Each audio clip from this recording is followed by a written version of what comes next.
TikTok-ից մի քիչ հեռու եմ, ընդհանրապես չեմ զարգացրել իմիջը։ Ձեր ալիքին միանալու համար ընտրել եմ այս ոճը, դրա համար եկա, բայց չզարգացված բանով, օգտահաշվով։ Հասկանալ, ոչինչ, մենք կզարգացնենք ձեր օգտահաշվը։ Լավ, արեք սենց անենք, всё, պայմանավորվեցինք, գնում ենք առաջ, բարի գալուստ մեր եթեր, հարգելի Սիմոնյան ջան, նախ առաջինը թույլ տուր, շնորհավոր եմ, որ ձեր նորաստեղծ կուսակցության առիթով, ձեր համագումարի առիթով ես մի երկար ժամանակ TikTok-ով արտակը միացրել էր, հետևում էի, թե ձեր ընկերների գաղափարախոսությանը, թե ձեր խոսությունին ես հետևեցի շատ ու շատիր, թե ինչա իրանից ներկայացնում կուսակցությունը, ինչպիսի առաջը դրանք է իր առաջ դրել, բայց կուզենամ մի քիչ դուք ավելի շատ դուք խոսեք ձեր կուսակցության մասին, մի քիչ մարդիկ կան, որ ձեզ իրոք չեն ճանաչում, իմ համար զարմանալի է, որ չեն ճանաչում, մի քիչ կարճ սկզբից ասեք դուք ով եք, ինչ կրթություն ունեք եւ դեղից շարունակենք, խնդրեմ։ Նախ առաջին հերթին շատ շնորհակալ եմ Արսեն ջան շնորհավորանքի համար։ Բոլորին ողջունում եմ, հարգելիներս։ Մեծ հաճույքով համաձայնել եմ ես զրուցեմ ձեզ հետ, մտքերի փոխանակում իրականացնենք այս ֆորմատով։ Ես Գուրգեն Սիմոնյանն եմ։ Քաղաքական գիտությունների թեկնածու, երկու մասնագիտություն ունեմ։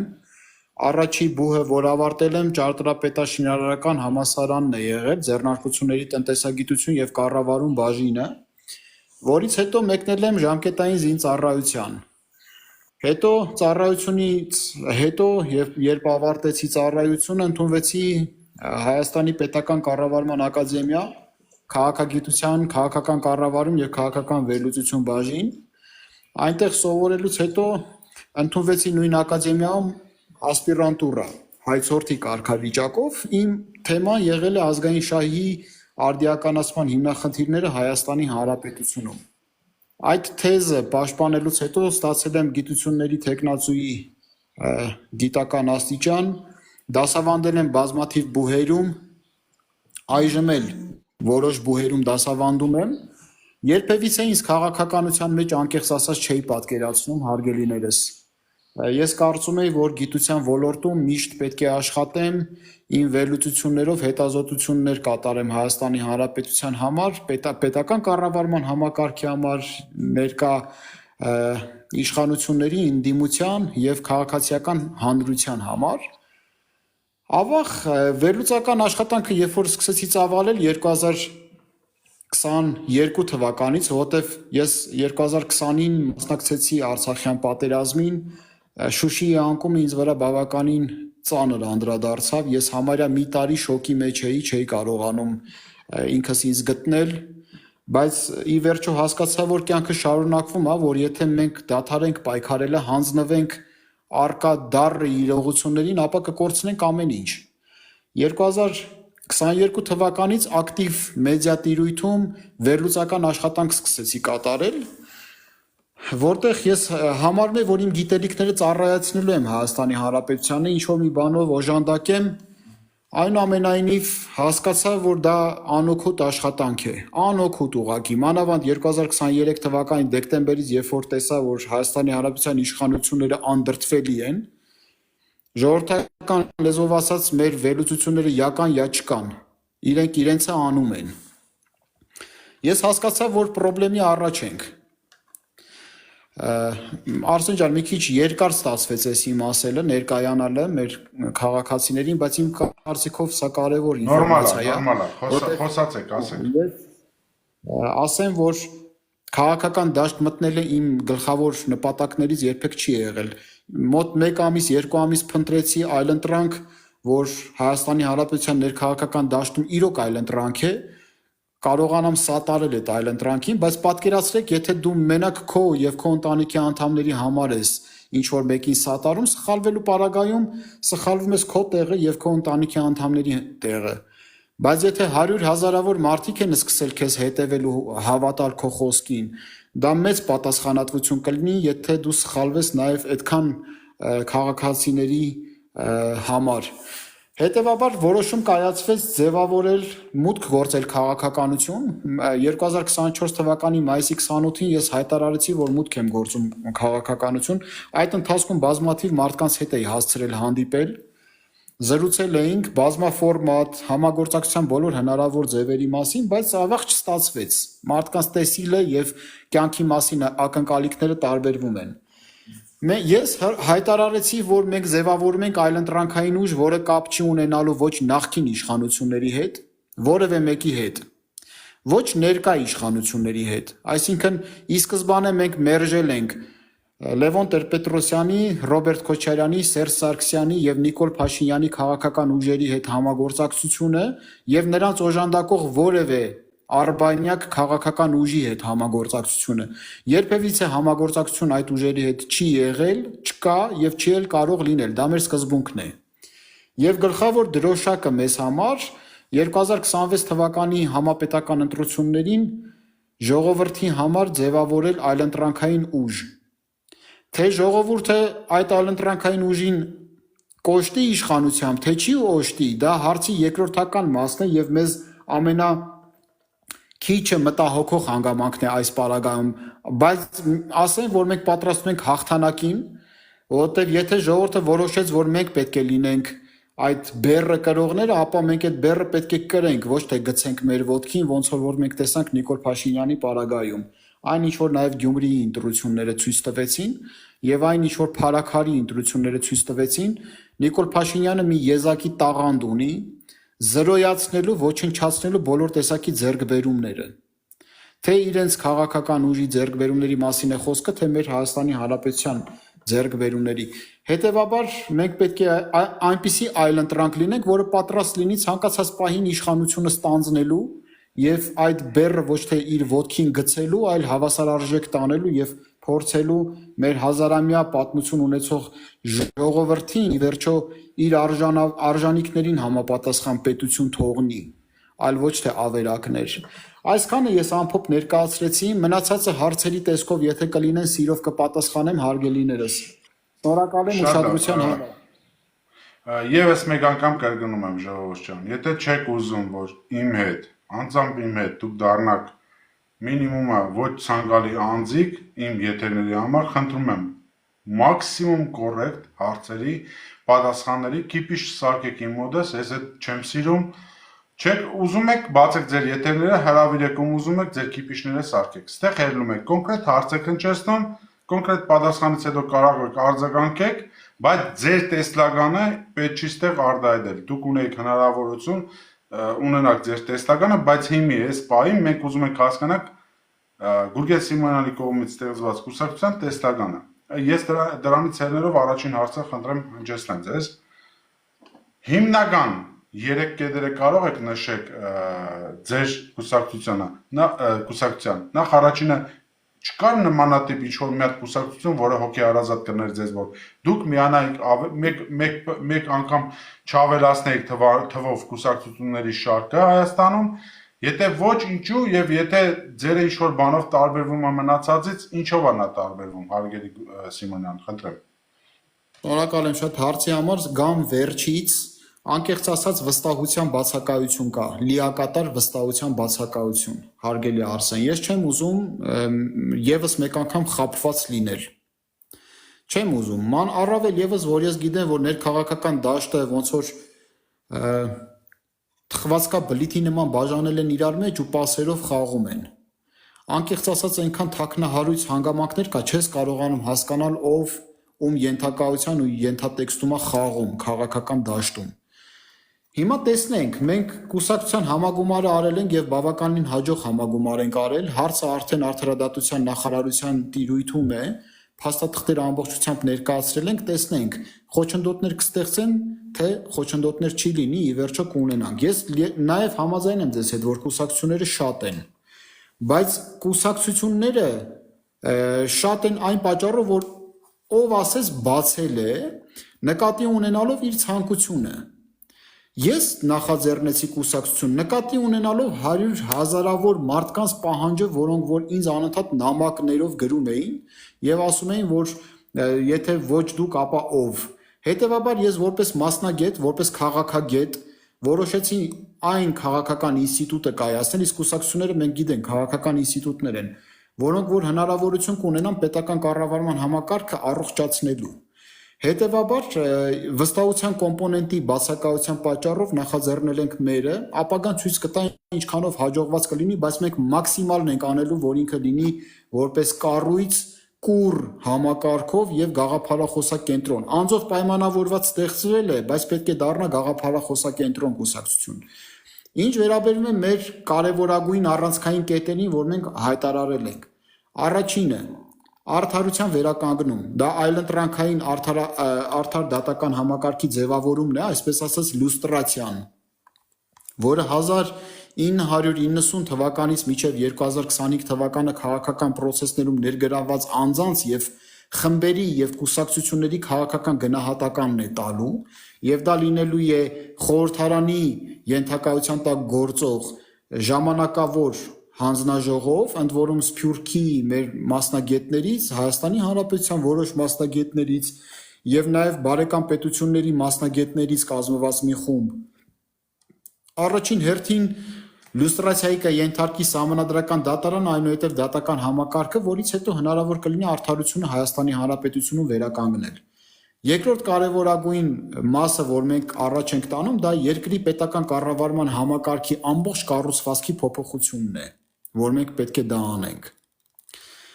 Երրորդը Արցախահայերի իրավունքների առաջ տանելն է, այն ինչ որ Նիկոլ Փաշինյանը թաղված է համարում,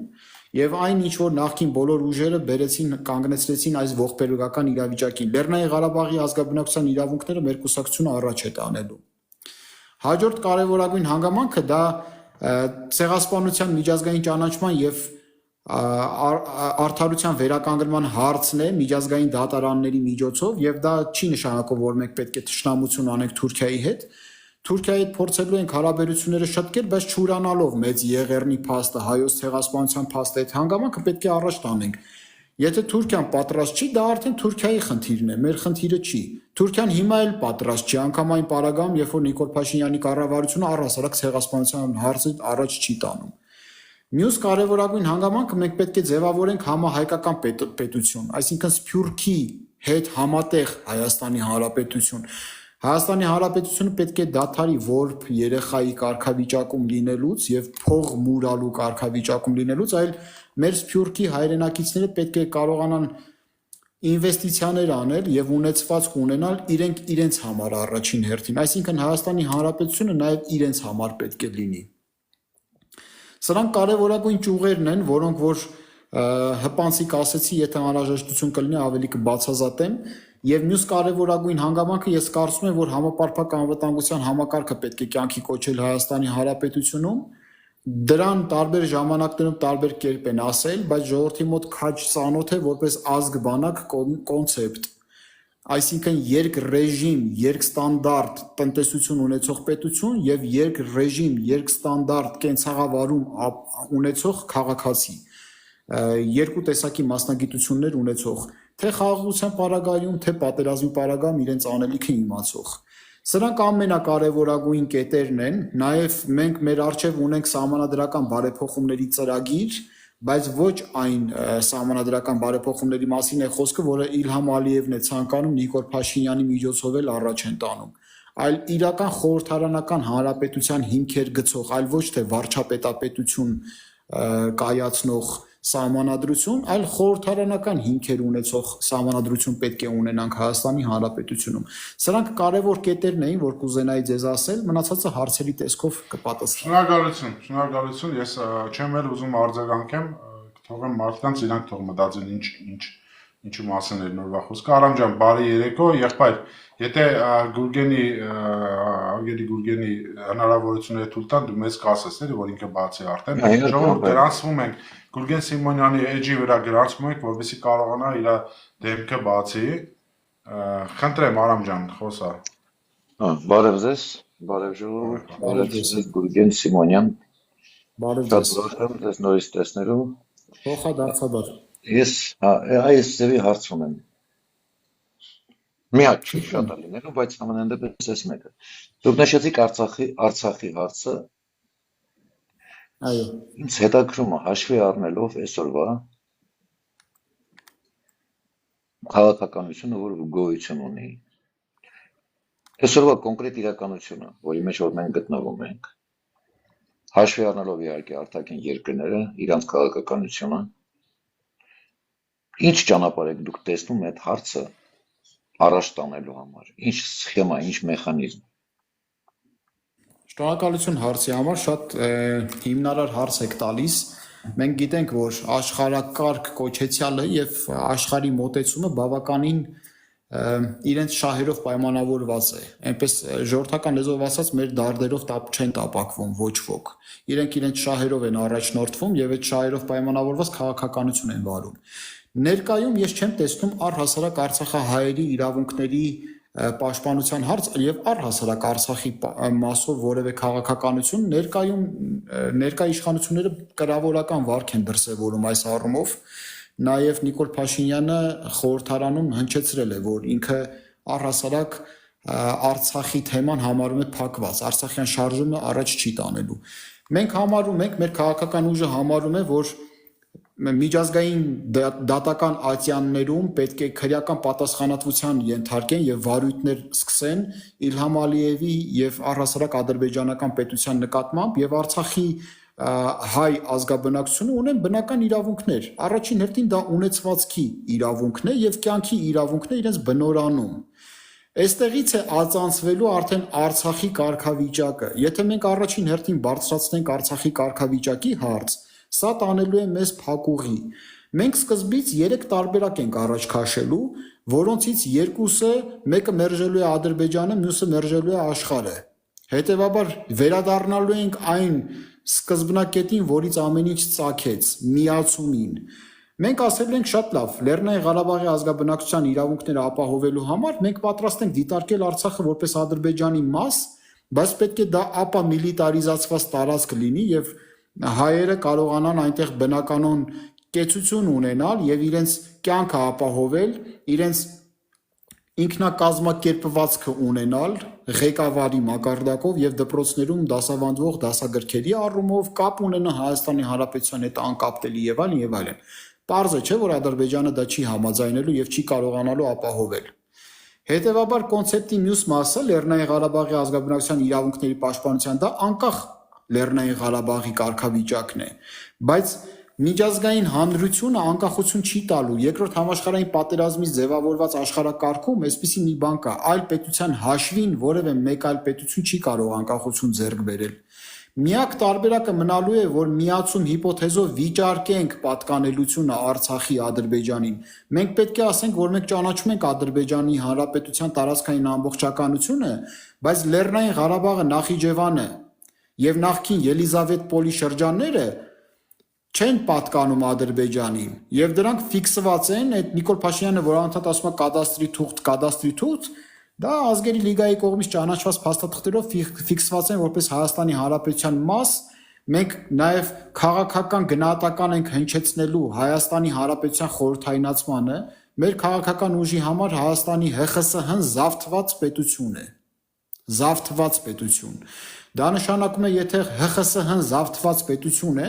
ապա ՀԽՍՀ-ի նկատմամբ բոլոր տարածքային խեղումները ապօրինի են եւ չեն ճանաչվում Հայաստանի Հանրապետության կողմից։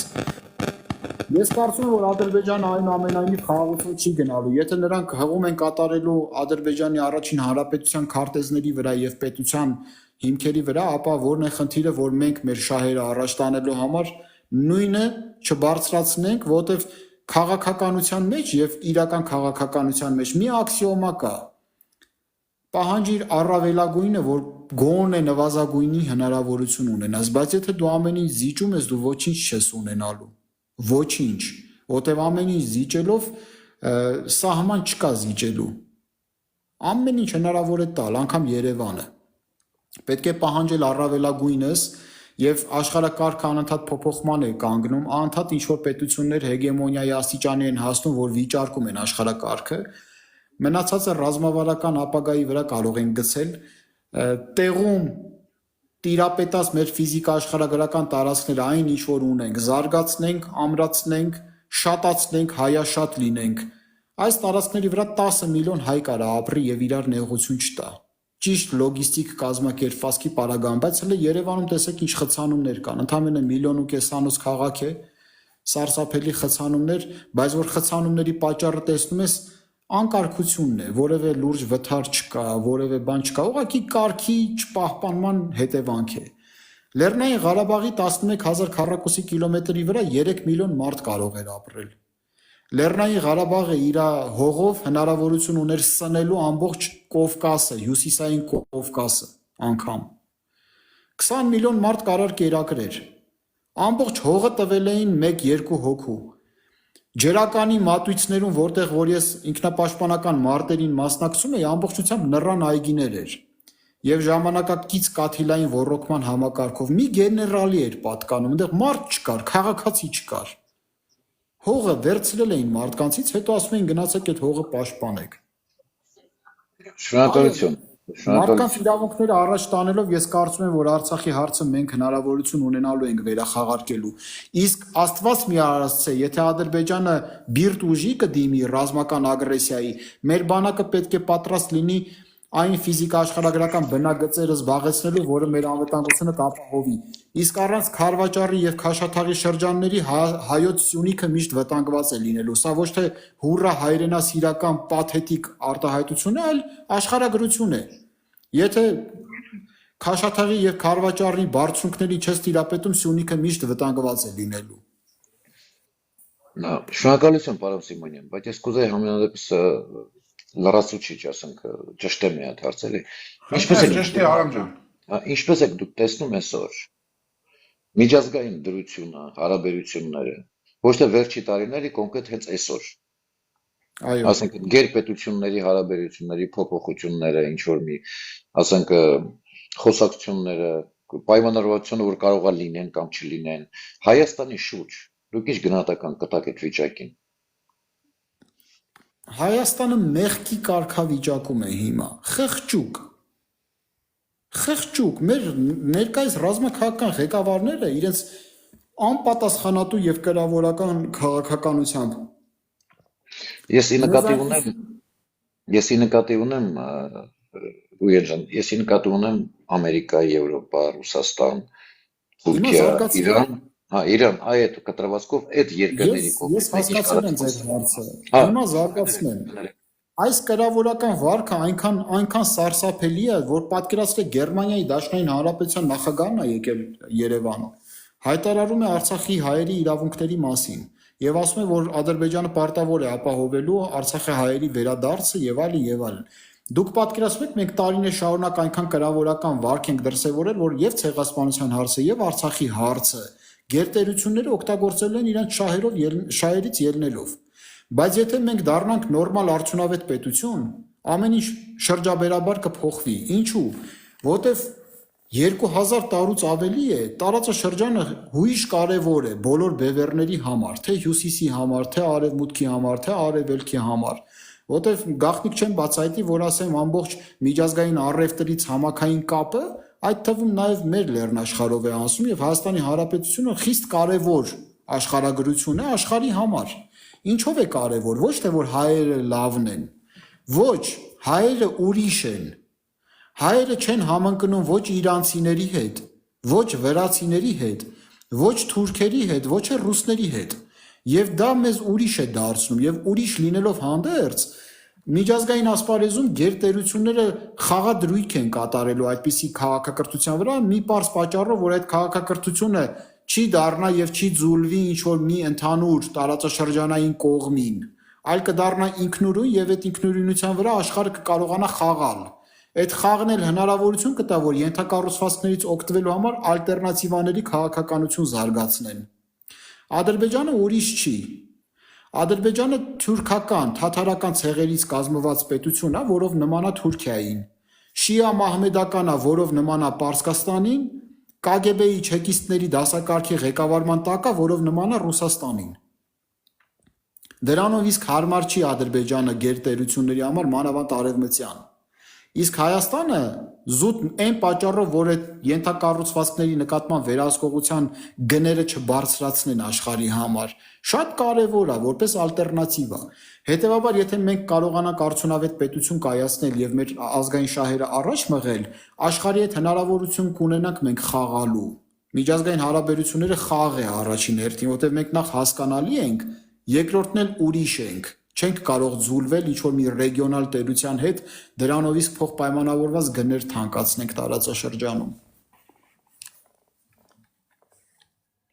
Շնորհակալություն, ես էլի հարցեր կսպասեմ։ Իրով։ Շնորհակալ եմ Հովանես ջան, բարի գալուց մեր եթեր,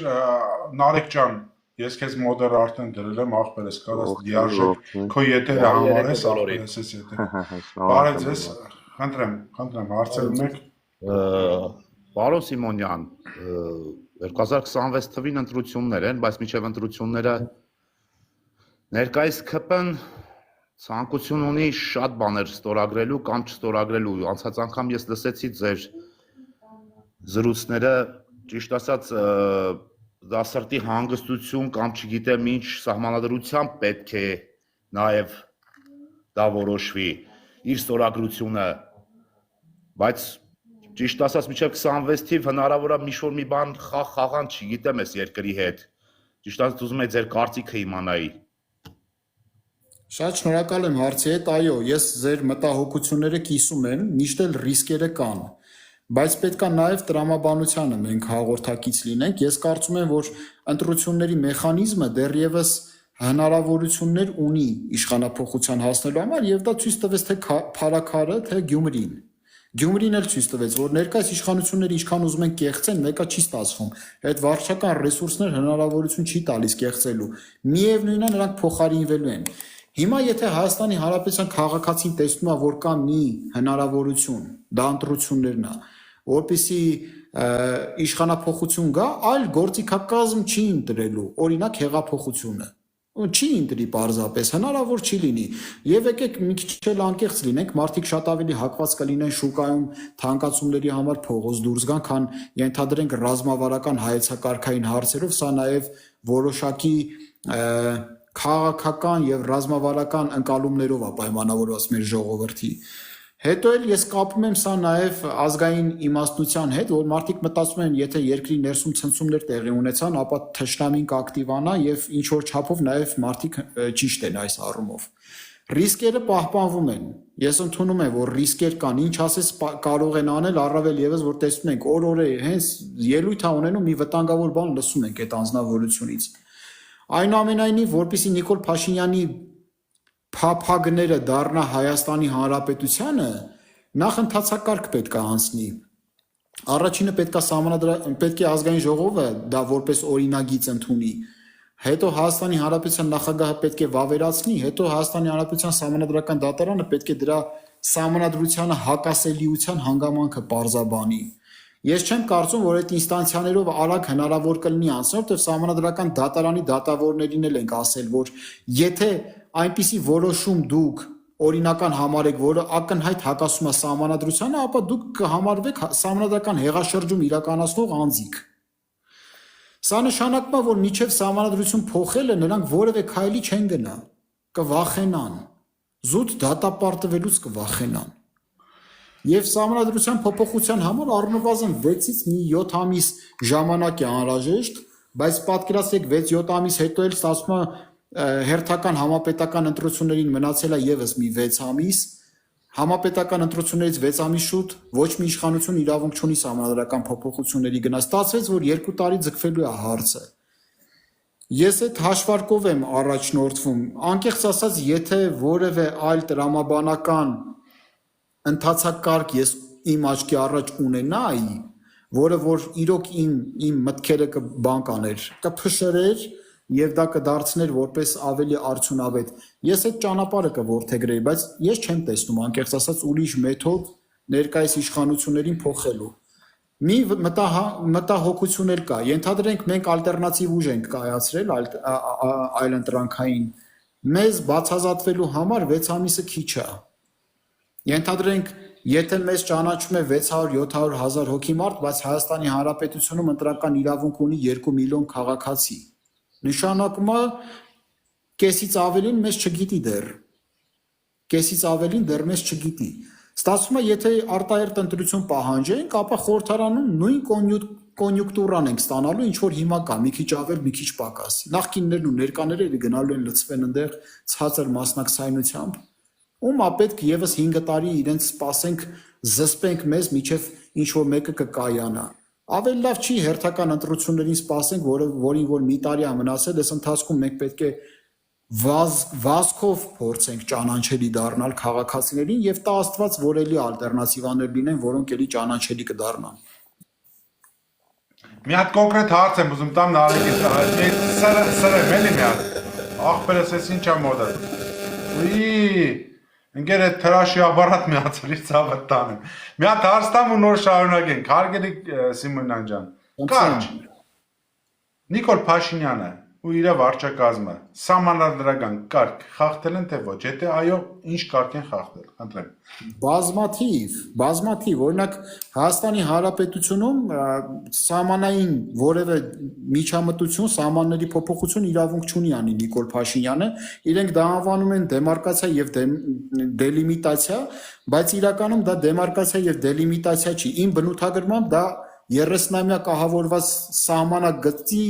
փշրման ակտ է տեղի ունեցել, որտեվ սահմանագծումն ու սահմանազատումը միշտ տեղի ունենում վերջին փուլում, երբ որ խաղաղության պայմանագիրը վավերացված է լինում, իսկ հենց խաղաղության պայմանագիր չկա, դու գնացել ես սահման ես ճշտում։ Այդ նշանակում է Թուրքին բաց ես թողել մտել է քո թիկունք, 30-ամյա կահավորված դիրքերը փշրել ես քո ձեռով։ Դրանից հասկանալով դուք որպես կուսակցություն եթե գնացվեցիք, դուք ձեր վրա վերցնում եք այն պարտականությունը, որ սահմանադրական դատարան եք դիմելու, որբիսի այդ հարցը, որ սահմանադրության կարգը խախտել Նիկոլ Փաշինյանը, այդ հարցը բարձրաձայնեք։ Դուք պատրաստ եք ձեր վրա վերցնեք դες։ Ես իմ խոսքի սկզբում ասացի, որ մենք լուստրացիայի մեթոդ ենք իրականացնելու, այլընտրանքային արդարադատություն։ Նախ հենց սահմանադրական դատարանը պետք է մաքրեք, հարգելի Արսեն։ Մենք չի որ սահմանադրական դատարանում մարդիկ նստած են Նիկոլ Փաշինյանը։ Հասկանալի է, բայց գործընթացը կարա սկսվի։ Թեկուզ երբ ցույց տակ որ կարա դա մենք հայտարարել ենք, մեր առաջի կետով այդ լուստրացիան իրականացնենք։ Ու լուստրացիան քաղաքական պատվերով չի աշխատելու։ Ենթադրենք մենք եթե գործադիր իշխանության բարձրագույն օղակները զբաղացրեցինք, այնպես չի լինելու, որ մեր հրահանգներով են աշխատելու։ Իրենք խորհրդարանին ենթակա այլընտրանքային արդարադատական համակարգ են լինելու, կարող է մեզ էլ ուզենան դատեն, պիտի կարողանան մեզ էլ դատեն։ Այսինքն ինքը արդարություն վերականգնող դատարան է լինելու, միջև որ մեր դատական համակարգը ոտքի կկանգնի եւ առհասարակ գործադիր իշխանության ազդեցությունից կձերբազատվի, որպես իշխանության լիիրավ ճյուղ կգործի։ Անպայման։ Շատ լավ։ Շնորհակալություն, խնդրեմ Նարեկ ջան։ Ողջույն բոլորիդ, հարգարժան ձեզ ողջույն։ Նա հարց է էլի ինձ ինչպես։ Շնորհակալ եմ, ողջունում եմ։ Հա։ Մի հատ sense հարց է էլի ինձ շատ հետաքրքրում։ Ձեր ընդհանուր sense ասեմ թիմը որտեղից է ֆինանսավորվում։ Ինքն ինքնաֆինանսավորումը։ Հա, որովհետև շատերին է հետաքրքրում։ Այո։ Ես ուրախ կլինեի, որ պատասխանեք, շնորհակալ եմ։ Սիրով, այո, մեր ֆինանսավորումը մարդկանց նվիրատվություններից է գալիս։ Ես միշտ ասել եմ մարդկանց, որ երկու գործիք ունեք պարզելու՝ ուժը պարկեշտ է, թե պարկեշտ չի։ Նախ այդ ուժում ներգրաված անձանց անցած ուղին, երկրորդը որտեղից են ֆինանսները գոյանում։ Ես 2024 թվականի մայիսի 28-ին, երբ որ հայտարարեցի, որ մտնում եմ քաղաքական դաշտ, հունիսին պատրաստեցին եւ ինձ նվիրեցին իմ անձնական կայքեջը։ Փող չենք ծախսել կայքեջի համար, ինձ նվիրել են դա, պատրաստեցին, որտեղ երկու գործիքակազմ ես հրապարակեցի, միացեք մեզ եւ նվիրատվություններ։ Նվիրատվությունների միջոցով հաշվի համար հրապարակեցի, ճիշտ ասած իմ անձնական հաշվի համարը բացեցի բանկում եւ լրիվ նոր հաշվի համար, որ իմ անձնական ֆինանսական հոսքերի հետ կապ չունենա, կարողանանք մարդկանց հաշվետվություն տալ, միջև որ կուսակցությունը կկազմավորվի, կուսակցությունը կունենա հաշվի համարներ, արդեն միանգամից կուսակցության հաշվի համարների կգնան։ Մարդկանց փողերով, մարդիկ են դոնեյթներ կատարում, ընդ որում շատ դժվարությամբ դրսից մարդիկ չեն կարողանում առհասարակ փող փոխանցել։ Դա կաթիլների մասին է խոսքը գնում, պատկերացնում եք։ Մենք շուտով էսա որ Աստծո հաջողությամբ կուսակցությունը գրանցվեց ընտրությունների մասնակցելու շեմին կանգնեցինք, պետական վճարների խնդիր ենք ունենալու։ Ես կոչով պետքա դիմեմ, որ մարդիկ էլի ակտիվ լինեն։ Որևէ մեկ օղակից ֆինանսավորումները մերժել են եւ կմերժեն։ Մենք չենք ուզում դառնալ պատվերով երաժիշտ, որևէ մի օլիգարխի հետ կապված լինենք կամ չգիտեմ ինչ։ Մարդիկ պետք է կայացնեն։ Ես քաղաքացիներին ասել եմ սիրելիներ, անցել են այն ժամանակները, որ կուսակցություններն են ձեզ փողեր տալու։ Հիմա դուք պետք է կուսակցություններին փողեր տաք։ Եթե ուզում եք իրոք անկախ եւ ազատ կուսակցություններ լինեն։ Մեր գումարները գալիս են այնտեղից, փառքասու այդ գումարներով մենք հնարավորություն ունեցանք գրասենյակ ունենալ։ Փառքասու կարողանում ենք այն ինչ որ հասցրել ենք անել այդ գումարների միջոցով անել, բայց դրանք կաթիլների մասին են խոսքը։ Ես նաև առիթը բաց չթողնելով կխնդրեմ մեր սիրելի քաղաքացիներին ակտիվ լինել այս առումով, իմացեք, որ ձեր ֆինանսները բացառապես քաղաքական ուժի կայացման կարիքների համար են օգտագործվում, եւ դուք կարող եք մուտք գործել www.gurgensimonian.com անձնական կայքեջ, այնտեղ նվիրաբերել հատվածում կա հաշվեհամարը, որին դուք կարող եք մուտք անել։ Ես շուտով մտածում եմ տարբերակներ իմ անձնական YouTube ալիքը զարգացնել, որը կկցվի նաև Patreon-ին եւ PayPal մեթոդներին, մտածում եմ դասախոսությունների շարք իրականացնել վճարովի հիմքերով, որ մեր ֆինանսական հնարավորությունները կարողանանք ավելացնել։ Բայց քանի որ աթոռը մեզ համար ինքնանպատակ չի, մենք աթոռա մոլի նման աթոռը չի մեր առաջը դրված, որ մենք ուզենանք հանուն այդ աթոռի ում հետ ասես համագործակցենք, անգամ սատանաների։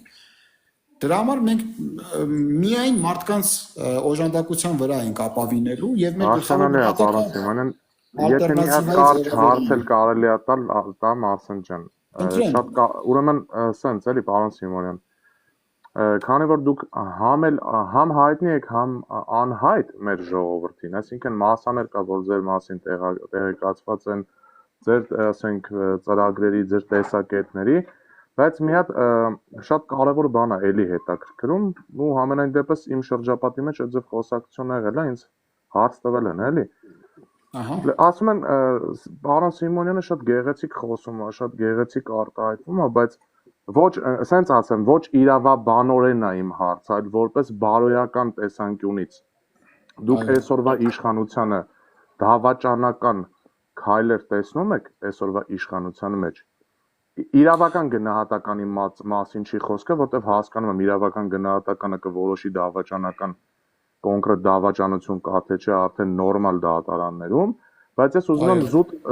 բարոյական տեսանկյունից այդ հարցին պատասխանեք, որպես հայ մարդ, որպես հայ քաղաքական գործիչ, ով ուզում է, որ Հայաստանում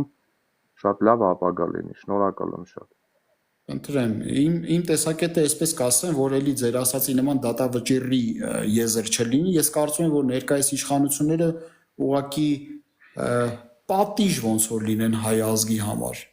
Օր առաջ պետքա փոխարինվեն եւ կանգնեն պատասխանատվության առաջ։ Այդ հետագայում արդեն չեմ բացառում, որ դատարանը նաեւ պետական դավաճանության մեջ նրանց կմեղադրի։ Մնացածը դատարանը թող որոշի։ Եթե հիմա կանխակալ Գուրգեն Սիմոնյանը դատավճիռներ հնչեցրից, ասել են այդ բռնակալի հակումներով ինչ որ միազնավորություն է, որ գալու է հաշվեհարդարներ տեսնի։ Ոչ, որպես հայ մարդ, հայ քաղաքացի համարում եմ նրանց վտանգավոր մեր պետության համար։ Համարում եմ, որ նրանք օր առաջ պետք է փոխարինվեն եւ ոչ միայն նրանք, այլ նաեւ նախկիններն էլ հետը պետք է կապ չունենան, որ մենք սկսենք շնչել, նորմալ երկիր ունենանք։ Եվ այդ արդարադատությունը մենք փորձելու ենք ապահովել հաղթանակից հետո։ Դա լուստրացիայի մասին է խոսքը գնում։ Երբ որ այլընտրանքային դուք նորից տարակ իրավական դաշտ, ես շատ լավ հասկանում եմ, իրավական դաշտի մասին չէ խոսքը։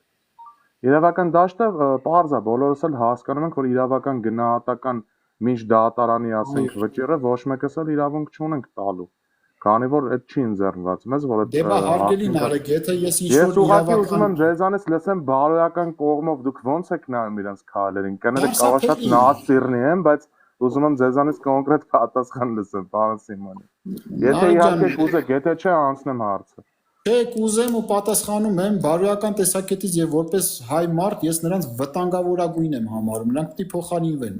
Թե նրանց վտանգավորությունը ինչ բնութագիր կտրվի ապագայում, այդ ապագան ցույց կտա, բայց միևնույնն է նրանք վտանգավոր են, ազգակործան քաղաքականություն են վարում։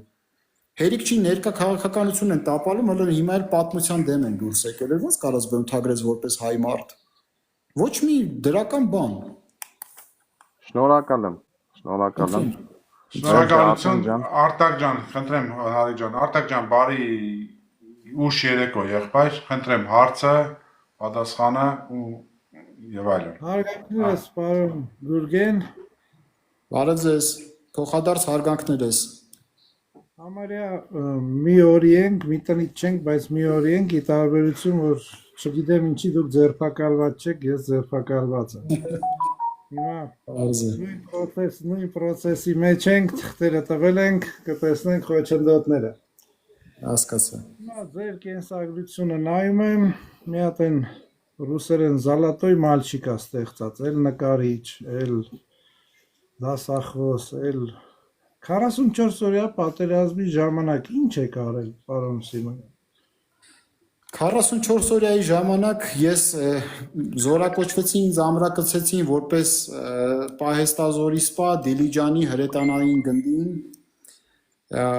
մոտավորապես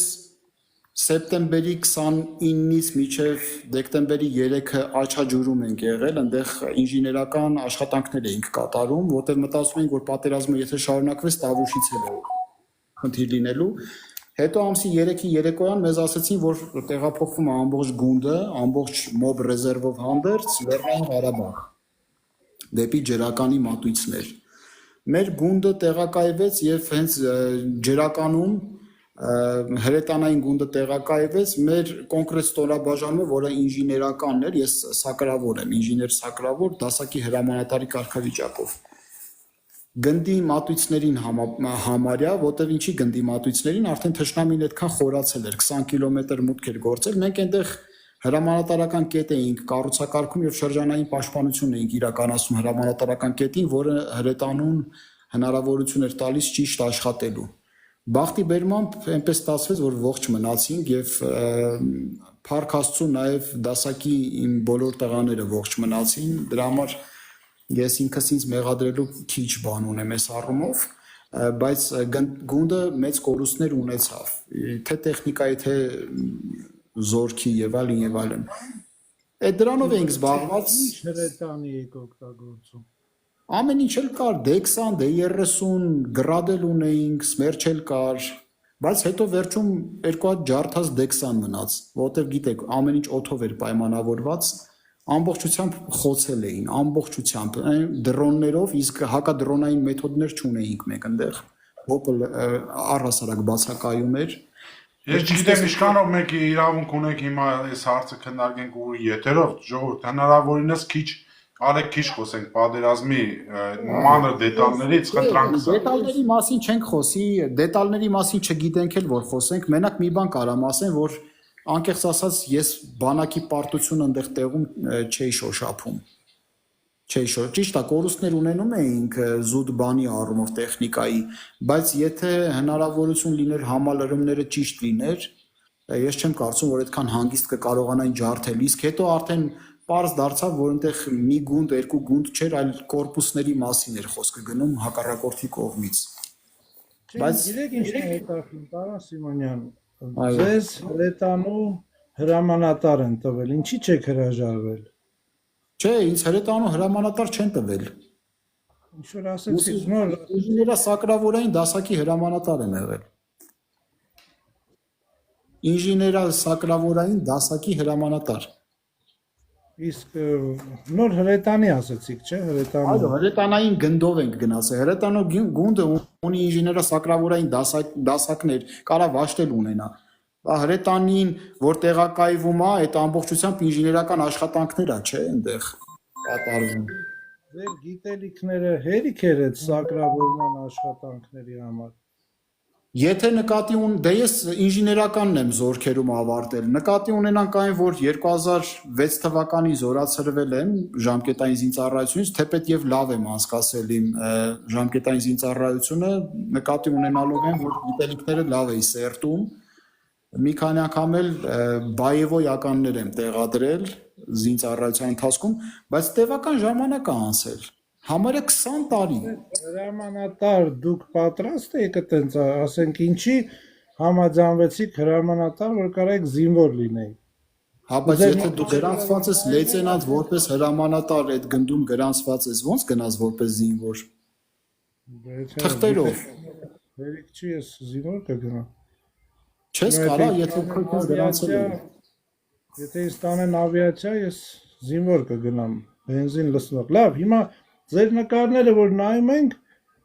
բարձր որակի լավ նկարներ, այդ ձեր վեբսայթում ավտոմատը ձեռը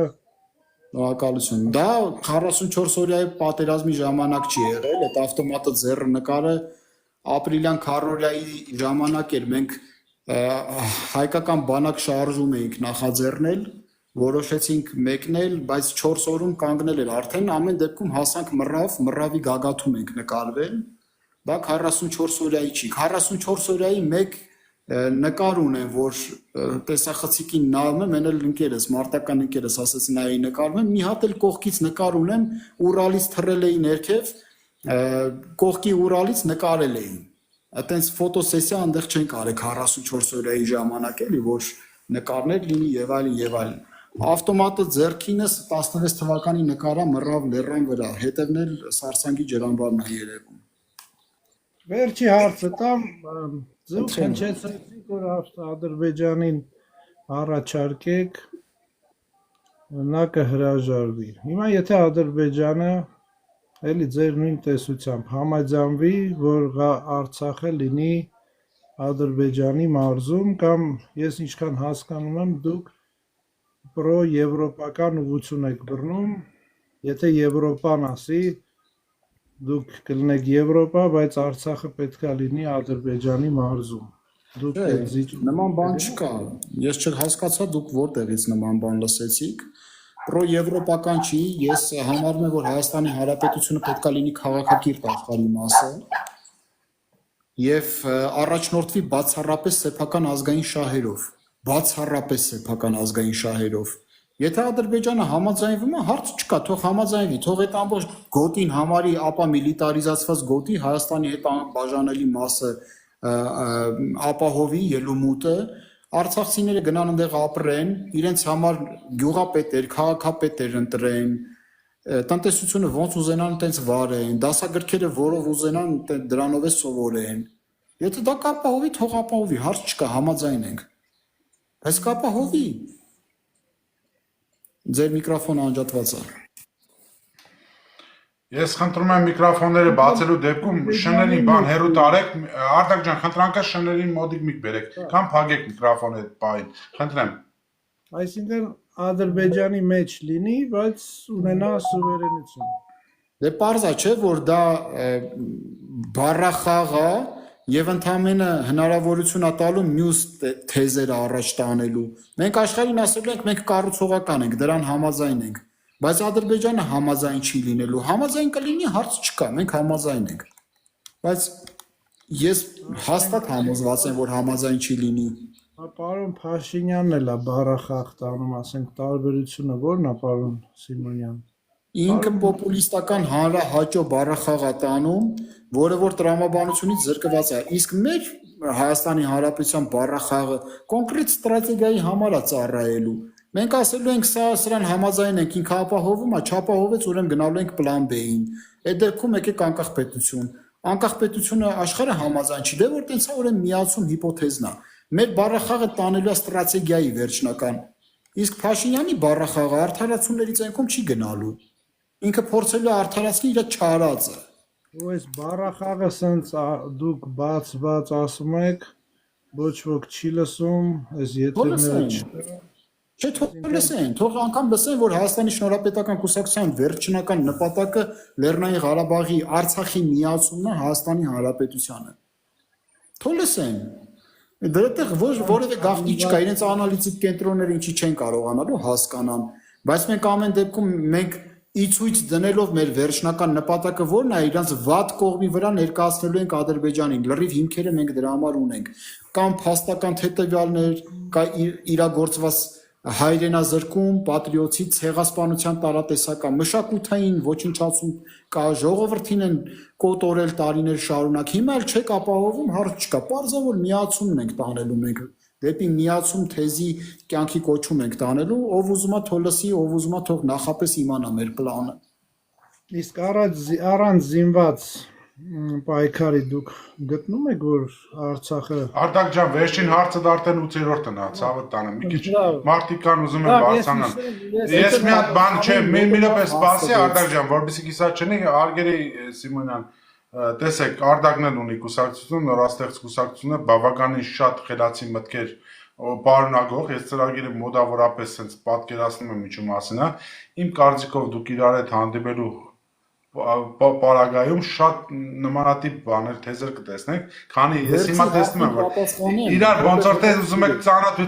ծանոթություն եք ուզում սենց հարթակով, հենց այս հարթակը դա է տալիս, ժողովուրդ։ Իրար հետ ծանոթացեք, իրար հետ մտքերի փոխանակում արեք, վերջ չեմ մեր բոլորիս հայրենիքն է սա։ Արսեն ջան, վերջի հարցը հետաքրքիր էր, ուզում եմ պատասխանեմ։ Խնդրեմ, պատասխանեմ։ Որպես հայ մարդ, որպես քաղաքացի չեմ պատկերացնում, որ առանց պատերազմի այդ հարցը կլուծվի։ Որտեվ թուրքի բնավորությունն է, այտենց իրանք միջև ատամի տակ չգցեն, չեն հասկանալու, միջև գլխներին չուտեն, չեն հասկանալու։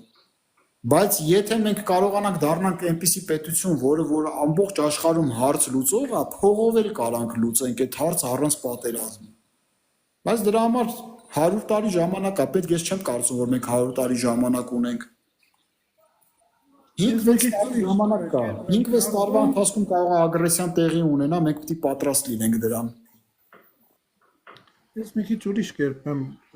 պատկերացնում, լավ, շնորհակալ եմ Արսեն ջան, իջնեմ թող Ես եմ շնորհակալ։ Դուք իրար հետ իմ կարծիքով Արտակ ջան, իրար հետ համանելով փոխանակվեք։ Ժողովուրդ, ես վատ բան չեմ ցանկանում մեզ բոլորիս։ Մենք բոլորս մի կայծոլի մեջ ենք։ Ես այսպես մենք մեզի բացահայտենք, մենք մեզի, որովհետեւ կարողանանք թեկուզ, տեսեք, դուք կարաք մեկ բանի շուրջ գոնե համախմբեք, հայրենիքը վտանգի տակ է։ Մնացած դետալները կարաք իրար հետ մշակեք։ Միացեք, խոսացեք, դեգուզ այդ կոալիցիա չեք կլինի, բայց կարա կլինեք լավ բարեկամ կուսակցություններ։ Շնորհակալություն Արտակ ջան։ Ես իշտեմ, եթե հետո հարցեր կլինի։ Խնդրեմ, կարող ես բարձրանաս, հա, այո։ Շնորհակալ եմ, պարոն Սիմոնյան։ Շնորհակալություն։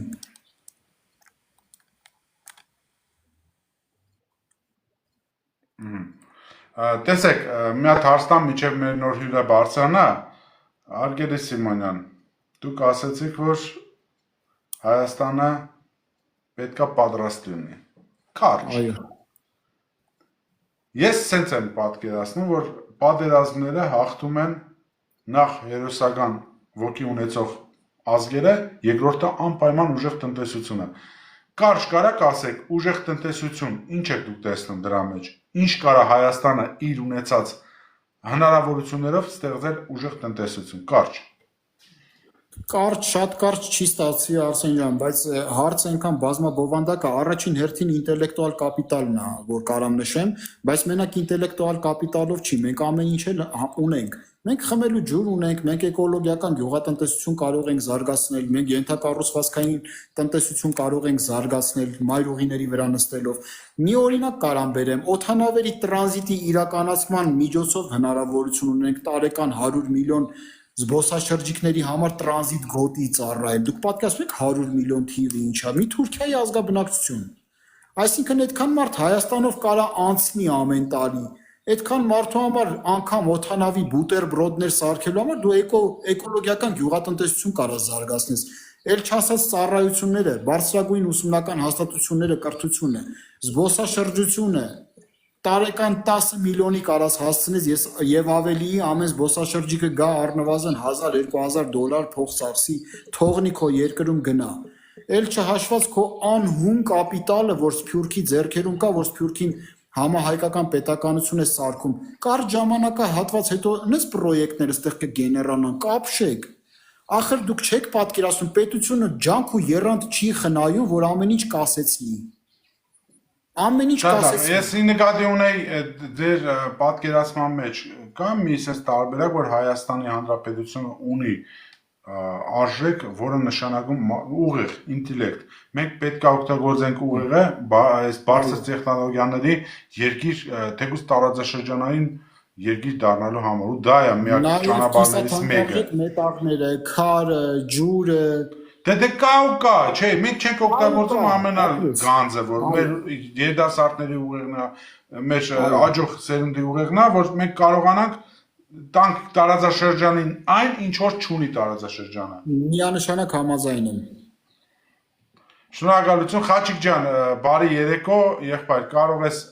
քո հարցը տաս։ Բարև ձեզ, բարև բոլորին, իմ հարցը, ինչպես դուք ինքներդ նկատել եք, մեզ պետք է ճահիճը չորացնել, դուք առաջարկեցիք լուստրացիա, բայց ես կուզեի ավելի խիստ մեթոդ, այսինքն ոչ թե ֆոտոկոպի անենք, կամ copy-paste վրացական վարիանտը, ինագենտներից ձերբազատվել, այսինքն աղանդներից և օտար երկրի ֆինանսավորված ՀԿ-ներից։ Դուք համաձայն եք դրա հետ, թե դեմ եք։ Ճիշտն ասած,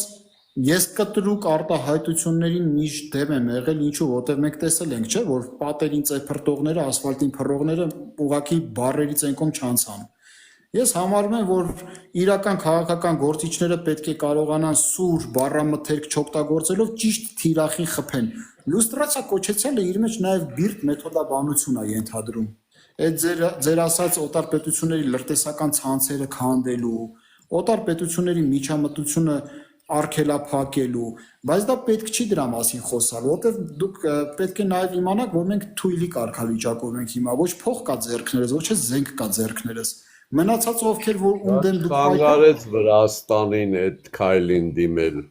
մեզ չի մեզնից բայց շատ։ երբ որ եկավ իշխանության, չէ, ինքը չէր հայտարարում աչ ու ձախ տենց, որ տեղում հարցերը լուծեին պրծներ։ Այսինքն չեք ուզում իրանց հետ թշնամանակ, հասկացա։ Չէ, ես առաջարկում եմ պետքա Լավ, բիրտ երկրորդ մեթոդների հարցը, եւ երկրորդ ռետորաբանությունից ձեռնպահ մնալով հնարավորություն տալ, որպեսզի մարդիկ հասկանան, որ ստեղ ոչ թե հաշվի հարդարների մասին է խոսքը գնում, այլ արդարության վերականգնման։ Երկրորդ հարցը, անցանք առաջ։ Ուրեմնս ամենից շատ կիրթ եք ասում, շատ ականջշոյող է, բայց թեման իմաստը նույնն է, ինչ որ մեր առաջ կոչում էինք իրանց արևմտամետեր, բայց այսօր Թրամփի գալուց հետո ավելի Եվրոպամետ, եւ դուք շատ սիրուն խուսափեցիք հարցը Արաբի ադմիրալի, որ կոնկրետ Ռուսաստան, Ամերիկա բանափոխվի աշխարհում, դուք դրա հանդեպ ինչ ձև եք տրամադրված, այսինքն նորից եմ կրկնում, ես մի Խաչիկ բան հարցը ձևակերպի։ Ես ասում եմ, որ ով որ այսօր այդ լիբերալ Եվրոպա պետությունա քարոզում եւ թշնամություն Ռուսի հետ,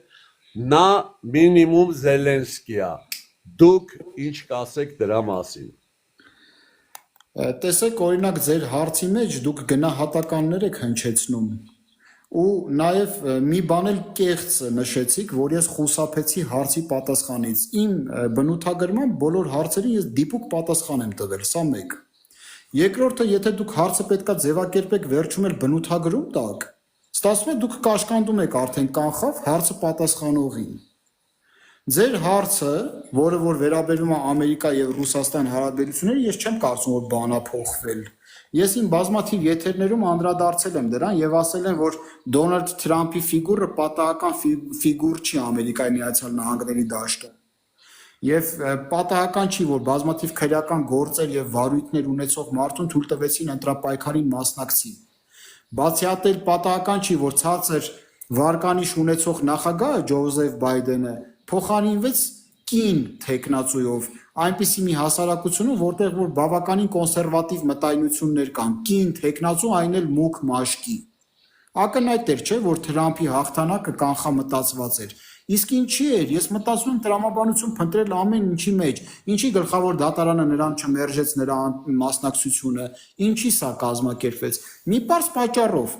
որ Միացյալ Նահանգները տանի մի քաղաքականություն,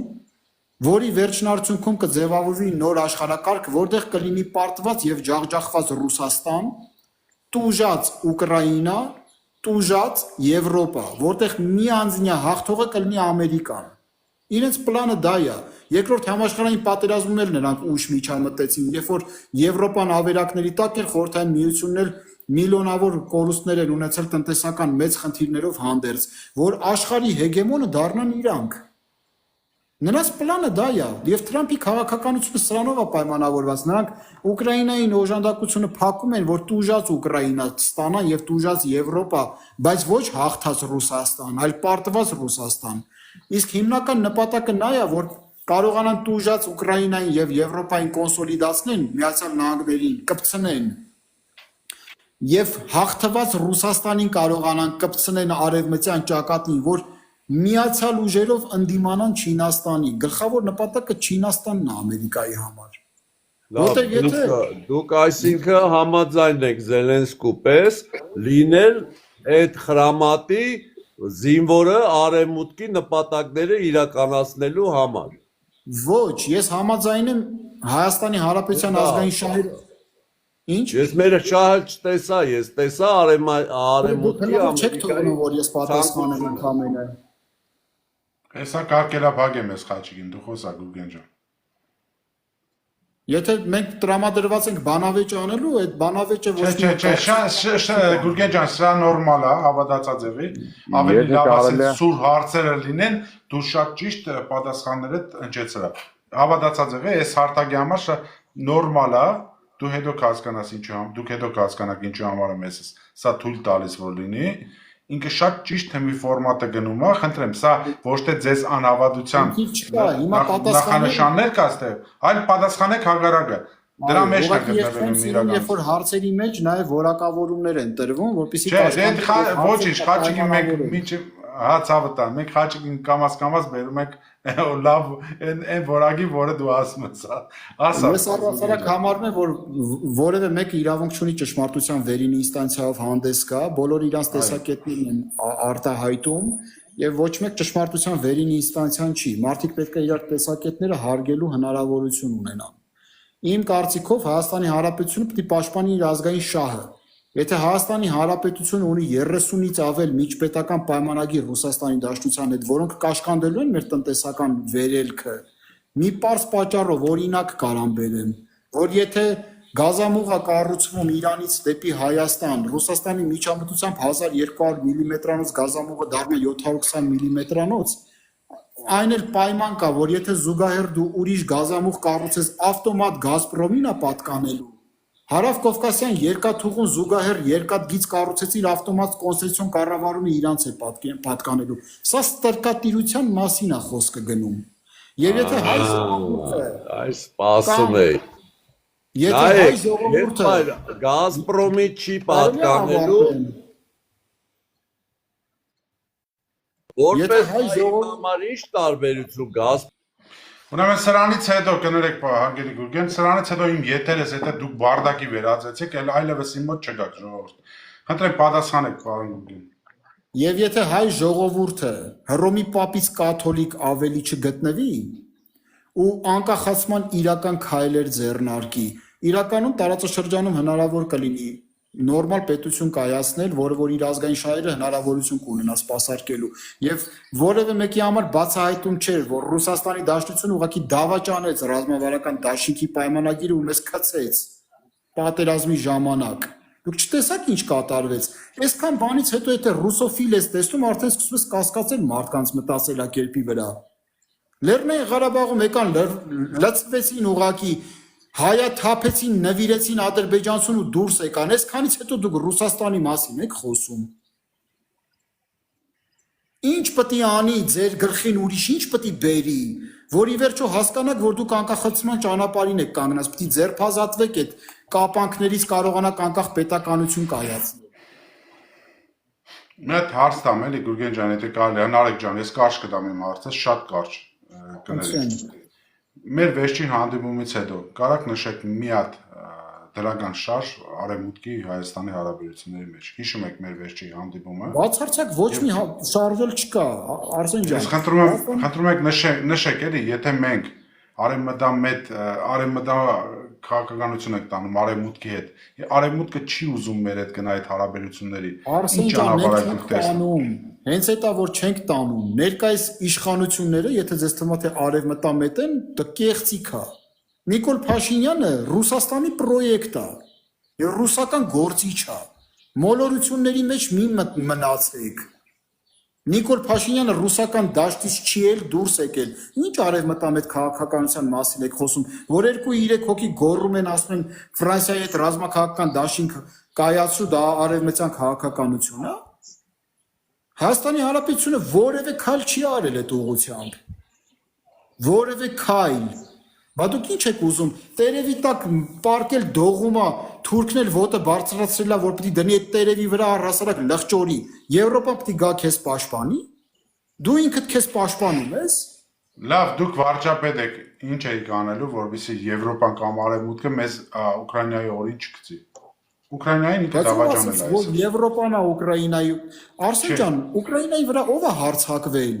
Ամերիկայի Միացյալ Նահանգները այսօրվա դրությամբ կռիվ է տանում հանքերի եւ հանածոների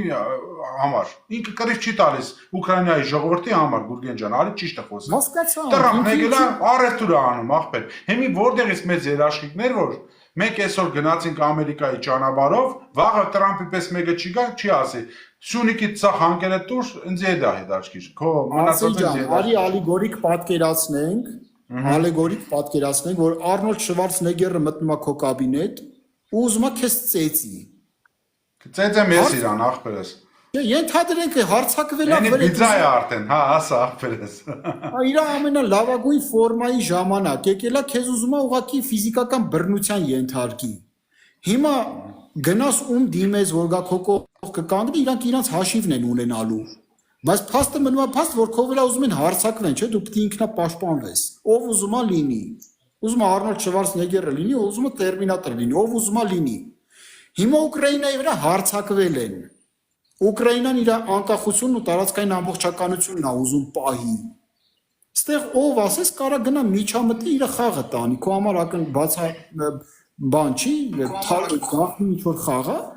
Պարզ է, որ Ամերիկան իր շահերը ունի, Եվրոպան իր շահերը ունի, Չինաստանը իր շահերը ունի, փաստը մնում է Ռուսաստանը իր շահերն ունի։ Ու հարձակվել է կողքի պետության վրա, տարածքա վերցնում ու պայմանա թելադրել, թե քո երկիրը ով պետք է ղեկավարի ու դու ինչ մաշկի գույն պետք է ունենաս ու դու ով ես։ Ինքն ասում է դու չկաս։ Դու համաձայն ես դրան։ Ես իմ մտքերը չասեմ Շվարցնեգերի պարագայում, Արեգ Նարեգին խոսնակ, Նարեգ ջան, խնդրեմ։ Հայկ ջան, բարով եկար։ Մերսի շատ Արսեն, Հայկին էլ բարով։ Պարոն Սիմոնյան, ես մեծ խաչիկի հարցը շարունակեմ, սենց ասեմ, էլի։ Ոչ թե հկների պահը, այլ հենց կոնկրետ ես ուզում եմ անդրադառնամ աղանդների վերաբերյալ, որովհետև աղանդները այսօր ворթի պես մտել են մեր հասարակություն ու մեր հոգևոր աշխարհը, թե համ հոգևոր աշխարհը, համ էլ հենց ագենտուրա են իրանք իրանցից ներկայացնում։ Հիմա դրանց դեմ հստակ կոնկրետ ինչ որ դուք օրինակ գաք վարչապետ դառնաք, պարոն Սիմոնյան։ Ասենք միանգամից կարգել եք այդ ամեն ինչը, թե դուք տենում եք նորմալ է որ գոյություն ունեն այդ ձև բաներ, ասենք ասեմ։ Դե նորմալ դժվար տենց համարեք, բայց նորմալ չեմ համարի, բնականաբար ձեզ լսելով, ձեր տեսակը իմանալով դժվար նորմալ համարեք, պարոն Սիմոնյան։ Պրոստը ասենք ոնց եք պատկերացնում այդ ամեն ինչի տենց լրիվ վերջանալը, ասենք։ Արմատապես են որ ասում են ժողովրդի լեզվով քոքը կտրելը։ Քոքը կտրելը մի տարբերակ եմ ես տեսնում։ Եթե դու ինչ-որ մի բանի դեմ բիրտ պայքար ես մղում, դու իրան ուժեղացնում ես։ Դու իրան ուժեղացնում ես, եկեք չմոռանանք։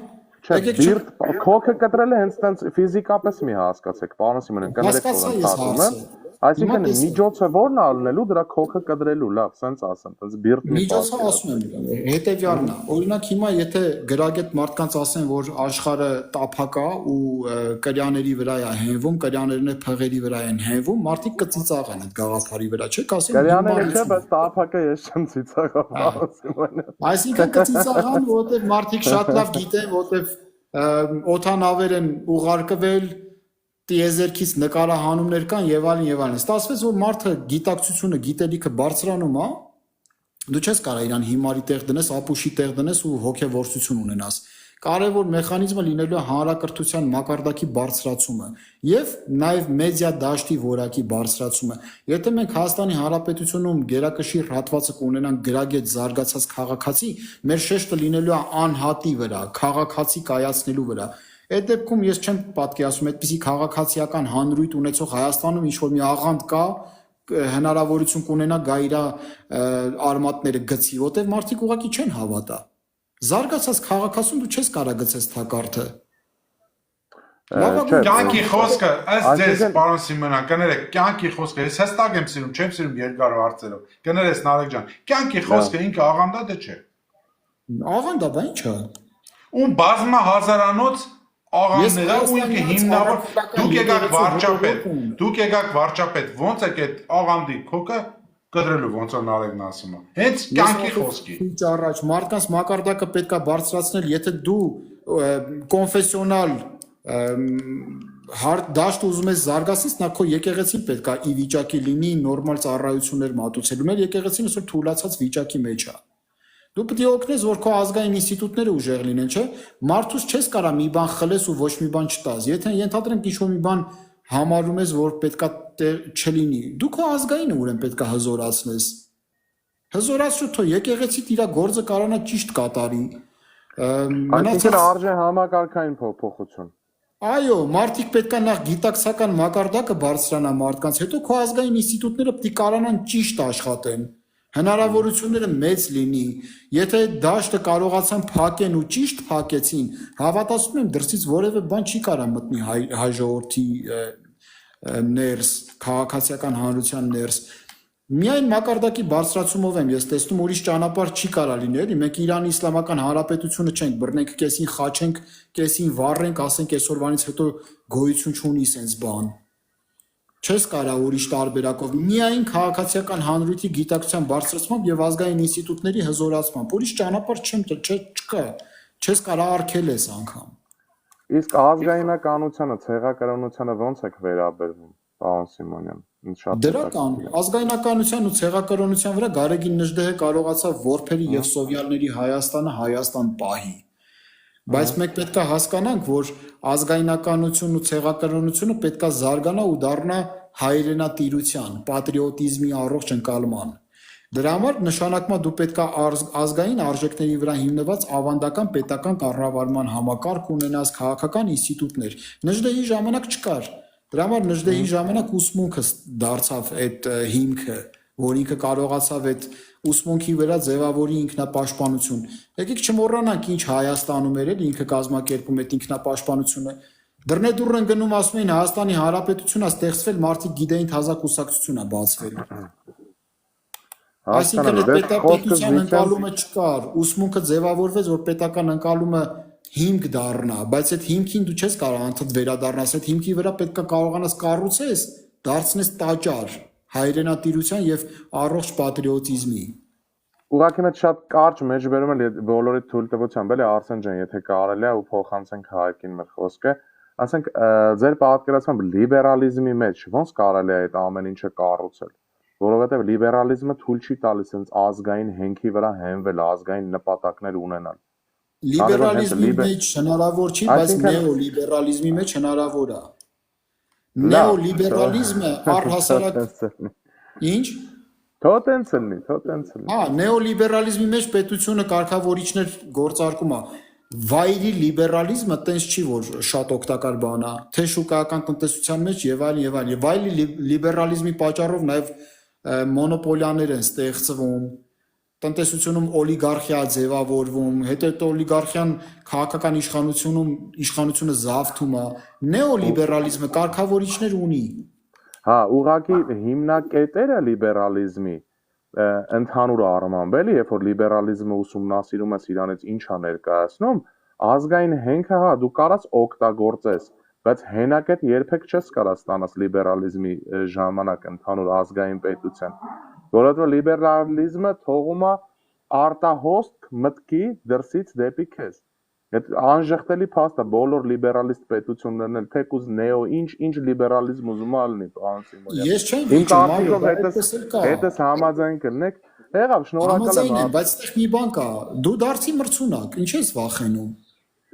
Ես ընդհանրապես չեմ վախենում։ Պետք է դու դառնաս մրցունակ։ Ենթադրենք ես չեմ կարծում, որ աշխարհում այդպես մշակույթ կա, որ մեր մշակույթից ավելի հզոր կարա լինի։ Որն էլ որ լինում է, մեր մշակույթը, եթե մենք չենք ճանաչում շատ հաճախ մեր մշակույթը։ Մենք մշակույթների հայրն ենք, պարոն Սիմոնյան, դրա մասին։ Այո, դե հիմա լինելով դա, եթե մենք ճանաչենք այդ մշակույթը, ես չեմ կարծում, որ ինչ-որ մի բան ավելի գրավիչ կարա լինի, քան այդ մշակույթը, որ մենք ունենք։ Մենք միշտ ասում եմ, մենք ծնվում ենք հայ, բայց հայանալու ճանապարհը ոնց որ կիսատ թողնենք, որտեղ մենք մեր մեծերին չենք ուսումնասիրում։ Նարեկացի կարդացողները ինչքան շատ են Հայաստանում, արդյոք շատ են թե չէ։ Մխիթար գոշ գնացեք մի հատ փնտրեք մխիթար գոշ, կարա գրախանութներում աշխարհաբարով էլ չէ, գրափարով գոնե գտնեք։ Չկա։ Եթե կա էլ գիրքը 10-ից 15,000 դրամ է, միջին վիճակագրական քաղաքացին իրան չի կարա թույլ տա այդ արժեքի հին գիրք վերցնի, այն էլ էջերը քրքրված։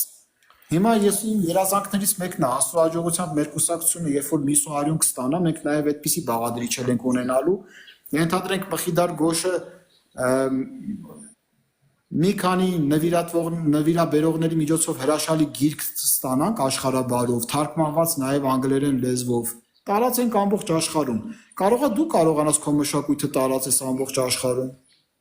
Որտեվ աշխարհը գոշ չի կարդացել, ինչի որտեվ սկի մենք չենք կարդում գոշ։ Դե ցավոք սրտի կարդում Շատ լավ, շնորհակալություն ժողովուրդ, արդեն բանավեճի է վերածվում, կներեք, արեք ձևաչափը պահենք, Հայկ ջան, նորից բարով եկար, եղբայր, կոնկրետ հարց առանց բանավիճելու, պատասխան, արձագանք եւ այլն, всё։ Խնդրեմ։ Եղբայր կներես ես ինչ ասած մի դեպքան է հարց տալու համար։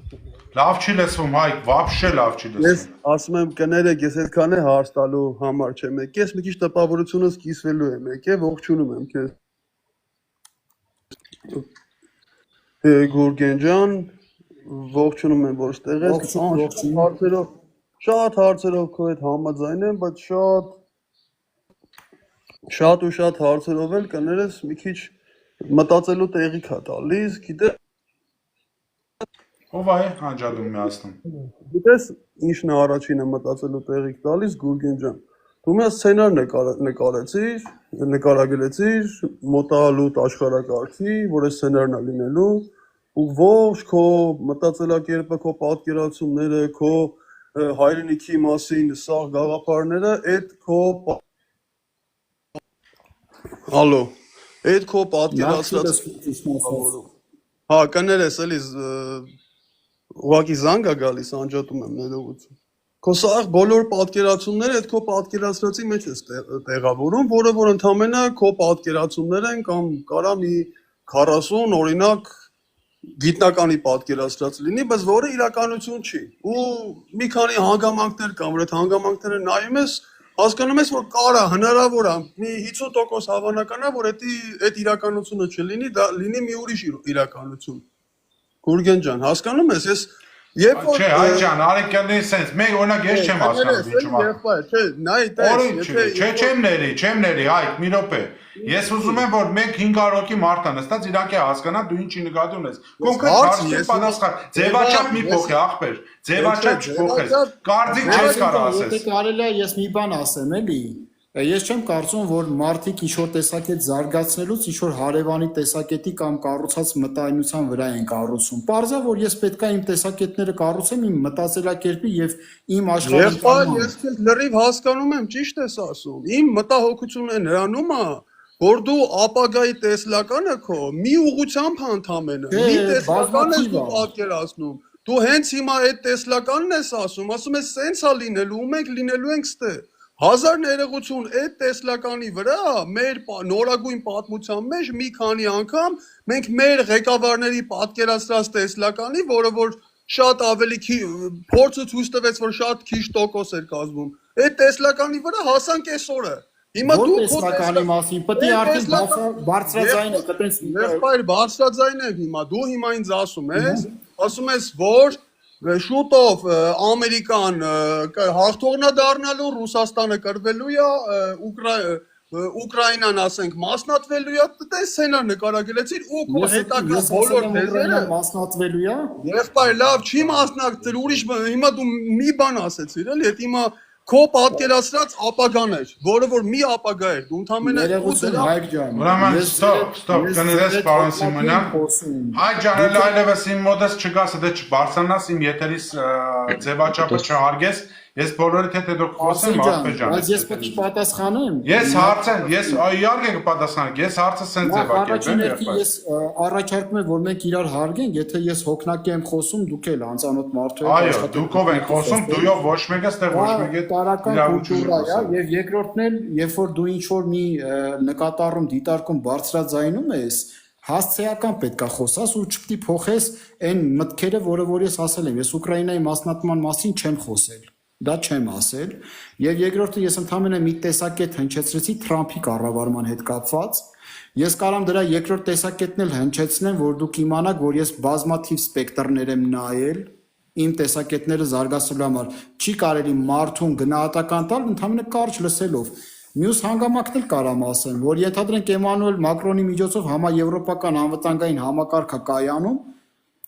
Միացյալ Նահանգների դիրքորոշումը փոխում է։ Այդ դեպքում արդեն աշխարհակարգում դառնում է պարտված Ուկրաինա եւ 3 հաղթած կողմ, պարտված Ռուսաստան եւ 3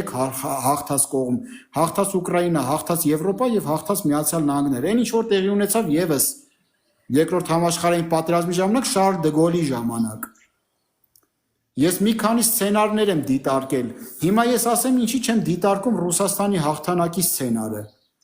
Եվ դա ասեմ ձեզ Ռուսաստանի գիտական պոտենցիալ ունեցող անձանց վերլուծությունների վրա, որտեղ խորհրդային միության ժամանակներից տնտեսական պոտենցիալի մի ահռելի չափաբաժին Ռուսաստանը կորցրել է անվերադարձ։ Ենթադրենք այս պատժամիջոցների պատճառով պոմպեր կան, որոնք որ պարապուրդի են մատնվում, էլ երբևիցե վերագործարկվելու հնարավորություն չեն ունենում, իսկ մի քանի միլիարդանոց այդ պրոյեկտը ներկայիս Ռուսաստանը իզորու չի իրականացնի։ Ժամանակակից պատերազմում 3 բան դու պետք է կարողանաս իրագործես. տեխնոլոգիաներ, ֆինանսական միջոցներ եւ պետական կառավարման համակարգի կուռ ապարատ։ 3-ն էլ չունի Ռուսաստանը, որտեղ իշխանությունը երրորդի պարագայում լեգիտիմ չի։ Լեգիտիմ չի։ Ոչ տեխնոլոգիաներ հնարավորություն ունի գեներացնելու, ոչ էլ ֆինանսական միջոցներ։ Վերջի կենտրոնական բանկի զեկույցները լսեք, տեսեք, քաղ հասարակությանը անձնական ռեսուրսներն են սառեցրել բանկերում։ Ինչի մասին եք ստեղ դուք խոսում։ Հələ մի բան էլ կանգնում ես դու մարդուն, որը որ առաջին հերթին գիտնականը ասում ես միաչափ ես քո դատողությունները անում, հետն էլ դույով ես խոսում։ Լավ, ես ներողություն եմ խնդրում նման պահվածքի համար ու ներողություն եմ խնդրելուց բացել, ասում եմ, որ այդ մարդիկ, ովքեր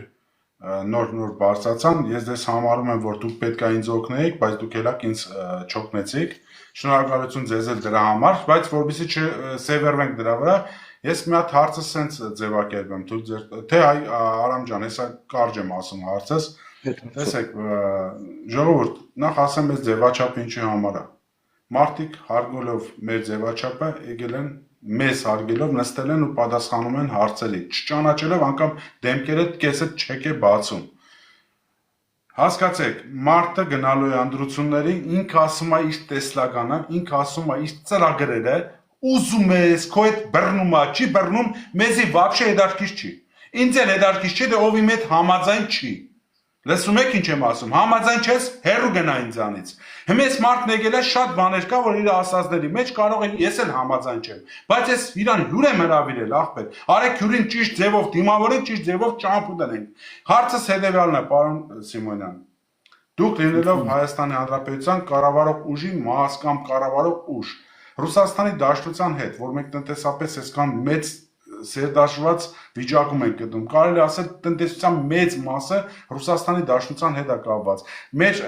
մարդկանց մեծ մասը ռուսերեն են խոսում, ինտեգրվում են ռուսերենով, իրար հետ շփվում են ռուսերենով։ Այդ հարցը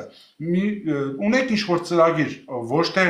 մենք կդրենք ինչ-որ բան, այլ առողջացման ճանապարհով գնանք։ Վերջիվերջո ռուս ժողովուրդը մեր համար թշնամի ժողովուրդ չի։ Այլ դուք ինչ ծրագրի մեջ ձեր ինչ ձևաչափ ունեք, որ Ռուսաստանի հետ մենք գանք գոնե նեյտրալ վիճակի կանենք, ոչ թե թշնամական։ Խնդրեմ։ Լրիվ համաձայն եմ ձեզ հետ, որ ռուս ժողովուրդը մեզ համար թշնամի ժողովուրդ չի, բայց կրեմլյան քաղաքականությունը ակնհայտ թշնամական է։ Միակ ճանապարհը պրագմատիկ քաղաքականության հետևյալն է, երբ որ դու լծակներից իրան ձերբազատում ես իրենց մոտ ռազմավարական տրանսֆորմացիաներ են սկսում տեղի ունենալ, իրանք սկսում են վերարժևորել իրենց մոտեցումները, բայց Հայաստանի Հանրապետության կարիքները ահռելի են, ԵԱՏՄ-ն եւ Ռուսաստանը իր տնտեսությամբ հնարավորություն չի տալու, որ մենք մեր պոտենցիալը ավելացնենք։ Հայաստանի Հանրապետությունում բիզնեսի զարգացման որակական թռիչք ապահովելու համար զարգացած տնտեսական հանրույթների մաս կազմելը մենակ հնարավորություն կտա։ Երբ որ դու Եվրամիության անդամ լինես, կարողանաս եվրոպական երկրներ ապրանք արտադրես, արդեն հնարավորություն ես ունենալու քո ապրանք արտադրելու հնարավորությունները զարգացնես ու որակական բաղադրիչի վրա աշխատես։ Բայց ես կարծում եմ, որ եթե Հայաստանի Հանրապետությունը լիակատարորեն չեզոքացրեց Ռուսաստանի լծակները, ներազդելու լծակները, մենք շանս կունենանք ապագայում բարեկամական հիմքեր դնելու,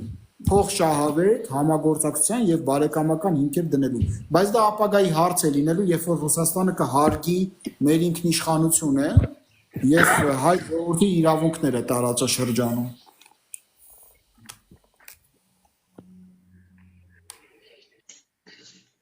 Կարելի է ասել։ Իհարկե։ Պարոն Սիմոնյան, ձեր մի հատ հարց։ Ես իմիջիալից լրիվ ասեմ Տրամպի բնութագրի որ տվեցի, կարելի է ասել լրիվ համաձայն եմ բնութագրի։ Մի հատ հարցը, որ իմ մոտ ծագեց, ոչ թե Ռուսաստանի համար, այլ Ռուսաստանի վերաբերյալ։ Ինչքանով եք դուք համարում արևմուտքի նպատակ ջախջախել Ռուսաստանը։ Ու ինչ հետևանքների կարող է ջախջախելը բերի, որտեղ ասենք, եթե ուշադրություն դարձնենք, թե նույնս օրվա ձեր ասած իշխանությունը Կրեմլի, կարելի ասել, դեռ շատ արևմտամետ մարդիկ են։ Իրանք շատ են ուզում, որ սիրահարված են արևմուտքի հետ, շատ են ուզում լավացնել իրենց հարաբերությունները արևմուտքի հետ, շատ բաների պատրաստ կլինեն դրա համար գնալու։ Դրա համար ես հասկանամ ջախջախում դա ինչ որ մի կոնկրետ համաձայնություն գալու արևմուտքի հետ, Ամերիկայի հետ, որում Ամերիկան որը համարում է դա որպես զելկա ոնց է գործարք, որից Ամերիկան դուրս կգա որպես գործարքի տեր, հա, խոսքի, թե դուք դա ջախջախել ինչ որ ուրիշ բան նկատի ունեք դրան։ Շատ հետաքրքիր հարց եք բարձրացնում, տեսեք 1946 թվականի Ֆուլտոնյան ճառով Վինստոն Չերչիլը հիմք դրեց սառը պատերազմին։ Դա տևեց մինչև 1988 թվականը Մալթայի կոնֆերանսը, երբ որ Բուշ ավագը եւ Գորբաչովը հանդիպեցին եւ Բերլինի պատի փլուզման մասին պայմանավորվեցին, դրանով հետ սառը պատերազմյան աշխարհի հիմքը դրեցին։ Սկսվեց ապագայում նաև Ելցինյան Ռուսաստանի կարգավիճակը, այդ Ելցինյան Ռուսաստանի կարգավիճակը ամենաձեռնտունն է Միացյալ Նահանգների համար։ Բայց Ելցինից հետո եկավ Վլադիմիր Պուտինը, որը վարչապետ լինելու տարիներին չեչենական կոմպանիան Ռուսաստանի օգտին կարողացավ թեքել, այնուհետև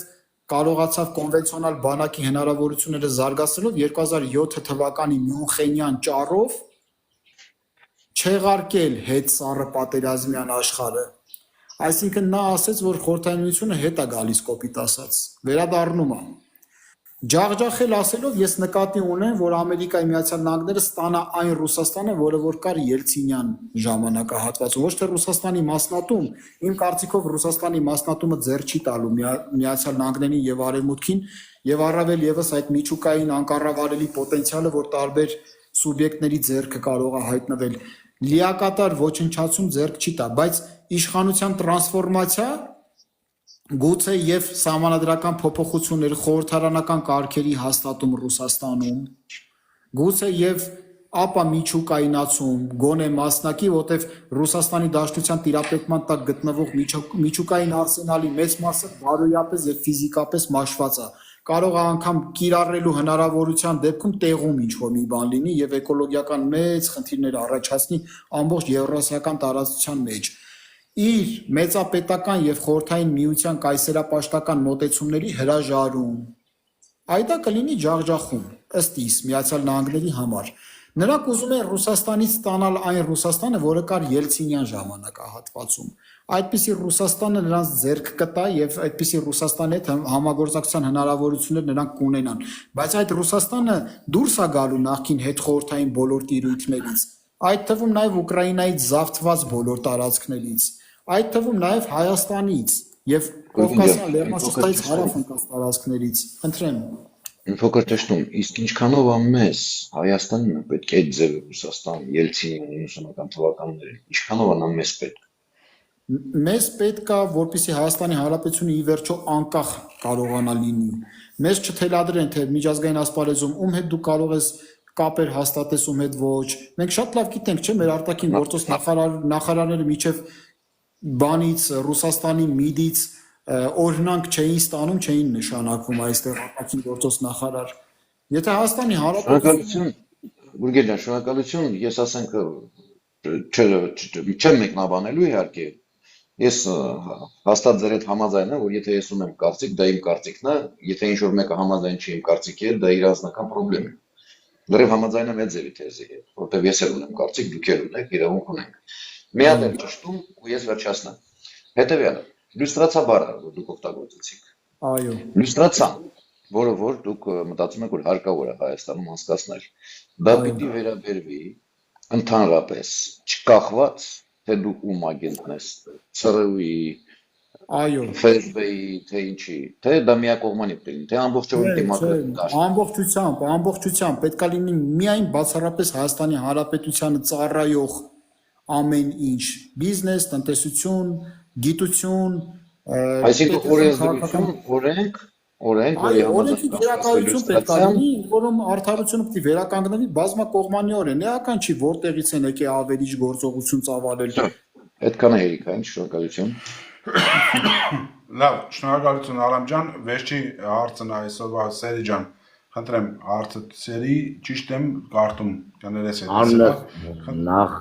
Արսեն ջան, ողջունում եմ բոլորիդ։ Բարև։ Եթե հնարավորություն ունես, դեմքդ բաց, տեսավ որ ունես, էլ ավելի հաճելի կլինի շփվելը։ Բաց եմ ես ախտես։ Նախ ողջունում եմ բոլորիդ, ողջունում եմ Արսեն ջան, քո ես հաճելի եթերը։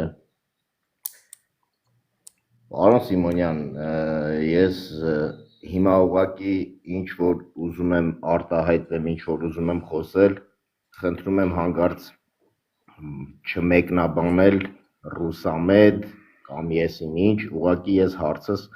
հնչեցնում եմ հետևյալ կերպ ինչի համար, որովհետև ես ինքս 30 տարվա զինվորական լինելով հանդերձ, որ այսօր դուրս եմ եկել ես ապիկարների հետ չկարողանալով ծառայությունս իրականացնել, ես ուզում եմ հարցս հետևյալ կերպ, ես լսեցի, որ դուք արտահայտվեցիք ռուսը հանձնել, նախ ուզում եմ ասել, ուզում եմ այդ հարցս հետևյալ կերպ ուղղել, դուք այն կարծիքին եք, որ ռուսն է հանձնել Արցախը։ Ես կասկած չունեմ դրանում, կասկած չունեմ, նախ Ռուսաստանի Դաշնությունը և Ադրբեջանի Հանրապետությունը իրար հետ փոխգործակցությամբ կաշկանդել են նաև Դավիթ Տոնոյանի հարցազրույցը, որ լսեք բանի ժամանակ, քննիչ հանձնաժողովի ժամանակ, ինքն դե հստակ ասեց, որ մեզ հորդորում էին F-14-երը թուրքական չխոցենք, որ ՆԱՏՕ-ի հետ կոնֆլիկտ, այսինքն այդ սամալոտը բարձրանում էր մեր զինվորներին ու մեր զորքին կրակում էր, ստեղից հրահանգ էին տալի, որ չխոցեին ու ռուսների հորդորով։ Բացի այդ ինֆորմացիան, այդ հոբ միջոցների օգտագործումը, հետո ընդ խաղապահների տեղակայման պարագայում այդ ներքին հանդի ու փառուխի դեպքերը, սա ակնհայտ չի, որ ուղղակի եկան թափ տվեցին Ղարաբաղը, տվեցին Թուրքին, դուս եկան։ Իսկ չկրակելու հրամանը ով էր տվել, կներեք։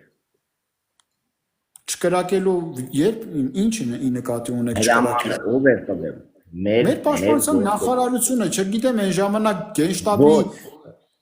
Տեսեք, Սերի ջան, ուրեմն նորից հիմա քեզ էլ եմ միջացնելու, հարգանքով բոլորիդ, դուք ձեր ձևաչափը օրակարգը չբերեք իմ մոտ։ Ով ուզում եք երեք ախր։ Արսեն, միջև վերջ լսենք։ Չէ, ես չեմ ուզում ստեղ օրակարգ փոխվի։ Հարց կոնկրետ, դուրդ գալիս է իր պատասխանը, չի գալիս։ Դրա մասին չենք խոսում, ախպեր։ Կարճ հարցեր, արտաքննություն ես անում, ախպեր։ Այս վաղը մտածում եմ, որ Ռուսաստանն է մեղավոր։ Բացադրում է, դուրդ չի գալիս, ախպեր, վերջացավ, всё։ Լավ, մի հատ հարց ուղեմ, մի հատ հաջորդ հարցս ուղեմ։ Ինչպես եք նայում դուք այն պարագային, որ ուզում են Լենինականից 102-րդ ռազմաբազան դուրս բերեն։ Շատ դրական։ Ես դրա համար տարիներ շարունակ պայքարել եմ, որ առաջիններից մեկն եմ ասել, որ ռազմաբազան պետքա դուրս բերեն։ Եթե ձեզ թվում է, թե ռուսական այդ ռազմաբազան Թուրքի դեմ է կանգնած, դուք սխալվում եք։ Այդ իրենց ռազմաքաղաքական շահերով պայմանավորված մեր դեմ է կանգնած։ Մեր դեմ։ Փանիկի դեպքերը չմոռանաք, որ դուրս էին եկել կրակում էին մարդկանց ահաբեկում էին։ Եվ հետո ընդեղից ծառայողներ 2000 հոգին ավել չի, եթե մտածում եք, որ 2000 հոգով կարան ներզրումում տեղակայված զորաջոկատի դեմը առնեն, այդ միամտություն է հաստատ։ Նրանք տեղակայված են, որոշակի ինֆորմացիա էլ ունեմ, չեմ բացահայտի այս եթերում, մերոնք ինչ կանխարգելիչ բաներ ունեն եւ այլն, այնպես որ օր առաջ է պետք դուրս բերել 102-րդ ռազմաբազան, օր առաջ։ Լավ, ես դա ձեր կարծիքն եմ, եւս մեկ հարց ուղեմ ու ես իշն եմ, լավ։ Ձեր նորացիա Ախպեր ժամանակ չկա, ցավը տանեմ, սպասի նոր հելնող մարդիկ էլ, ես այնպես մարդ եմ, որ պայմանավորվել եմ իրան 2 ժամ ու 2 ժամից, քեզ եմ շնորհակալ եղբայր, խնդրում եմ ձևաչափի մեջ ախպեր, որովհետեւ մենք իրար մեկս մյուսից հարգենք, ցավերը տանեմ, ձևաչափի մեջ, խնդրեմ, Բալու, քանի որ դու ես բարձրացեք, քո հարցը դուր, պատասխանը հասցնենք, բան անենք, ստանանք, Վահան ջան, քեզ գցում եմ հայտ, չկաս ախպեր, ուր ես։ Բարի երեկո ձեզ։ Բարև ձեզ։ Բարև ձեզ։ Բարոն Գրիգորյան, Սիմոնյան, մի հատ sense հարց ունեմ։ Առանց նախապայմանների թուրքական սահմանը բացելուն ինչ վերաբերմունք ունեք։ Շատ դրական, իրանք պետքա նախապայման չքաշեն մեր առաջորդ ցեղասպանության հարցը փակենք։ Դի առանց նախապայմանների սահմանը բացեն։ Բայց իրենք նախապայմաններ են արդեն առաջ քաշել, որ ցեղասպանության հարցը պետքա չբացվի ամբողջ աշխարհում, որ պետքա Ղարաբաղյան հարցը փակած համարենք։ Դեպքում մի հատ էլ թեթև լրացում Արսեն ջան, ես քիշն եմ, ինչ է կարծում թուրքական սահմանը, եթե հաշվենք ցած առանց նախապայմանների համաձայնությունը ստացանք, բացվում է, դա մեր տնտեսությանը կօգնի, թե չի օգնի, որտեղ կարծիքներ կան, որ դա վնաս է տնտեսությանը եւ այլն, հազարում մի բան կա, տենց դուք ինչ կարծիք եք։ Դա ճիշտ եք ասում, այո, տենց տեսակետ կա, որտեղ նախ մենք պետք է ասենք, որ տնտեսություն էլ որպես այդպեսին չունենք, առևտրի վրա հիմնված տնտեսություն է, ոչ մի արտադրողական պոտենցիալ չի զարգանում Հայաստանում, սկզբի ժամանակներում ճնշելու են մեզ, իրենց պոտենցիալով, իրենց քանակով, բայց պիտի Հայաստանի Հանրապետությունը հայ ժողովուրդը դիմադրողականություն ունենա, կարողանա վերաճի, չէ, եթե մենք կարողացել ենք Օսմանյան կայսրության ժամանակահատվածում ամբողջ բիզնեսը, բանկային համակարգը, մշակույթը, արվեստը, սպորտը, ռազմական ուժը հայ միջոցով զարգացնի, նշանակում է Թուրքից մենք ավելի մրցունակ ենք։ Այդ դեպքում ինչի՞ պիտի վախենանք, այո, առաջի ժամանակահատվածում մեզ ճնշելու են։ Բերել են լցնեն էժան նորմալ որակյա, բամբակյա բաներ, մեր ենթադրենք Alex Group-ը տուժելու է, որտեվ հələ գնացեք մի հատ խանութ, մտեք տեսեք իրանց բամբակյա որակյալ արտադրանքը ինչ արժի, ու մի հատ գնացեք Թուրքիայում տեսեք իրանց արտադրած բամբակյա որակյալ, բարձր մակարդակի բամբակյա որակյալ տեքստիլը ինչ արժի։ Պարզ չի, որ սատկացնելու են։ Առաջի էտապում փորձելու են սատկացնել, ամբողջ տնտեսությունը ողողել։ Բայց բացել չի նշանակում դու կույր ձևով բացես ու առանց նախապատրաստական մեթոդներով դու այդ դի հնարավորություն ունենաս, պլան ունենաս քո տնտեսությունը առողջ պահելու։ Պետությունը պիտի սուբսիդավորի բիզնեսին, բիզնեսը պիտի զարգանա, բիզնեսը պիտի հնարավորություն ունենա ավելի լավ հոսքագիծ դնի։ Բայց Գուրգեն ջան, 1000 անգամ վարողի կարգավիճակից ելնելով կտրեմ խոսքը։ Բայց մեր ազգը փող սիրող ազգ է, մեռնեմ ջանից։ Փողը որ բերավ լցեց, այնքան մեծ վախություններ ունեմ, ախպեր շատ բաներ փողին են տրվելու մերոնք։ Այդ ազգային անվտանգության հարցը։ Փող սիրի, բայց ենթադրենք այդ փողը սիրելով դու կարաս ասես Թուրքի տված 100-ի դիմաց դու 10,000-ներ կարաս ունենաս։ Փողը սիրելու նպատակներից ելնելով վերաճի, զարգացի։ Որտեվ այդ փողը, եթե դու արտադրողական պոտենցիալ ունեցար քո երկրի ներսում 10-պատիկ ավել շատ կլինի, քան Թուրքի բերածով։ Ի վերջո մենք պետք է հասկանանք, որ չենք կարա մեկուսի վանդակի մեջ մնալով երկար ժամանակ մրցունակ լինել։ Մենք պետք է օվկիանոսում խոշոր ձուկ դառնանք։ Չպետք է վախենանք այդ շնաձկներից։ Մենք պետք է խոշորանանք։ Շատ լավ, շնորհակալություն։ Մի հատ հայտարարություն Շնորհակալություն, ես հարց չունեմ ուրիշ։ Ծեցուն դես։ Մեր Մերսի Արսեն ջան, մերսի։ հայտարարություն։ Մի հատ հայտարարություն, ժողովուրդ 500-ից ավել մարդ ենք, խնդրում եմ գրանցում տվեք պարոն Սիմոնյանին, որ կարողանա վիդեոն աշխատի, եթե հնարավոր է։ Դե արդեն ժամանակ է չունենք։ Հա, նույն ինչ որ ժամանակ չունենք։ մյուս անգամ պետք է դա, մյուս անգամ պետք է դա։ Բան չասեցի։ Երկրորդ առումով ես տեսեք նկարում սպիտակ վերնաշապիկով եմ, հիմա ուղղակի կապույտ վերնաշապիկ եմ արկել, ոչ մի տարբերություն չկա։ Լավ, Վահան ջան, պրիվեցիո Ախպետ ջան։ Բարև ձեզ, բարև։ Արեք Վահանին հարցը տանք Ախպետ ջան, թող ժամանակ չունենք Արամ ջան, հետո մյուս հայտարարությունը մյուս հարցից հետո։ Խնդրեմ Վահան ջան։ Պարոն Սիմոնյան, ինձ շատ հետաքրքրում է ձեր անձնական ամբիցիաները ու ձեր կուսակցության նպատակները մոտակա 5 տարվա ու 10 տարվա մեջ։ Իմ անձնական ամբիցիաները բավականին չափավոր է, ես ամբողջ կյանքում կարա ինչ-որ գիտահետազոտական ինստիտուտի ղեկավար աշխատեի, զբաղվեի գիտությամբ ու սաղ կյանքս երջանիկ ինձ համարեի, ես բավականին ինքնաբավ անձնավորություն եմ, ինձ բարձրագույն իշխանություն պետք չի, որ ես երջանիկ ինձ համարեմ, բայց պատասխանատվությունից փախչելու բնավորություններ չունեմ, դրա համար ինքնակատարելագործում եմ ու զարգանում եմ, իմանալով հանդերձ, թե ինչ պատասխանատվություն կարա ընկնի մեր ուսերին։ Մեր կուսակցությունը ձգտելու է բարձրագույն իշխանությանը, թեպետ եւ մենք հայտարարել ենք, որ մենք ձևավորում ենք ալտերնատիվ, ենթադրենք, եթե Հայաստանի Հանրապետության քաղաքացին մեզ արժանի չհամարի, մենք խորհրդարանից է դուրս մնացած լինենք, մենք մեր անելիքը ունենալու ենք որպես քաղաքական ուժ։ Եթե հայ ժողովուրդը որոշի, որ մենք երկրորդ կարգավիճակով մտնենք խորհրդարան, այդ պոզիցիայով էլ մենք մեր անելիքը կունենանք, բայց մենք պատրաստվում ենք հաղթանակին, որտեղ ես հասկանում եմ, որ ամենասարսափելի փորձությունը մեզ համար լինելու է հաղթանակի պարագայում։ Այդ ամբողջ խնդիրները, որ Նիկոլ Փաշինյանը ու նրանից առաջվանները բերել հասցրել են, ընկնելու է մեր վրա։ Մենք հասկանում ենք, որ ներկա իրավիճակում աթոռատ ինչ մարդը կամ պետքա հիմար լինի, կամ պետքա ուղղակի տգետ լինի, չպատկերացնի իրան ինչա սպասվում, կամ էլ իրականում այլընտրանք չգտնելու փոխարեն պատրաստվի, որ նվիրալի պես այդ առաքելությունը կարողանա տանի ու երկիր չկորցնենք։ Իսկ մյուս հարցը, ո՞նց եք պատրաստվում նենց անեք, որ Հայաստանը երբեք էլ չլինի բլոկադային երկիր։ Մենք ունենք երկարաժամկետ, միջնաժամկետ ռազմավարություններ, պետքա ելնենք իրողություններից։ Մենք ասես թե մենք արդեն բլոկադային երկիր ենք, շրջապակված ուրիշ պետություններով ու դեպի ծով ելք չունենք։ Ո՞նց եք պատրաստվում այդ հարցը լուծել։ ՄԱԿ-ը ունի կոնվենցիա միջազգային ծովային ջրերի հետ կապված, ենթադրենք միջազգային ջրերից կարան օգտվեն բոլոր պետությունները եւ ծովին ափեզր ունեցող պետությունները նավահանգիստներ պարտավոր են տալ, բայց այդ կոնվենցիան վավերացրած պետությունները։ Հիմա դժվար է Հայաստանի Հանրապետությունը Բայդենի օրոք դիմել Միացյալ Նահանգներին, ասել մենք կհամարենք օժանդակություն, եթե դուք պրեսինգի ենթարկեք, որ Թուրքիան այդ կոնվենցիան վավերացնի։ Թուրքիան եթե այդ կոնվենցիան վավերացնում է, Ռիզեի ու Տրապիզոնի նավահանգիստներից կարաս ազատորեն օգտվես։ Հա, բայց ուրիշ տարբերակ է կա Վրաստանը։ Վրաստանն էլ է տարբերակ,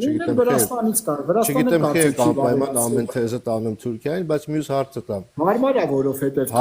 Թուրքիան, հա։ Մարգարայի կամուրջով շատ կարճ է տևում, Վրաստանով երկար է տևում եւ ավելի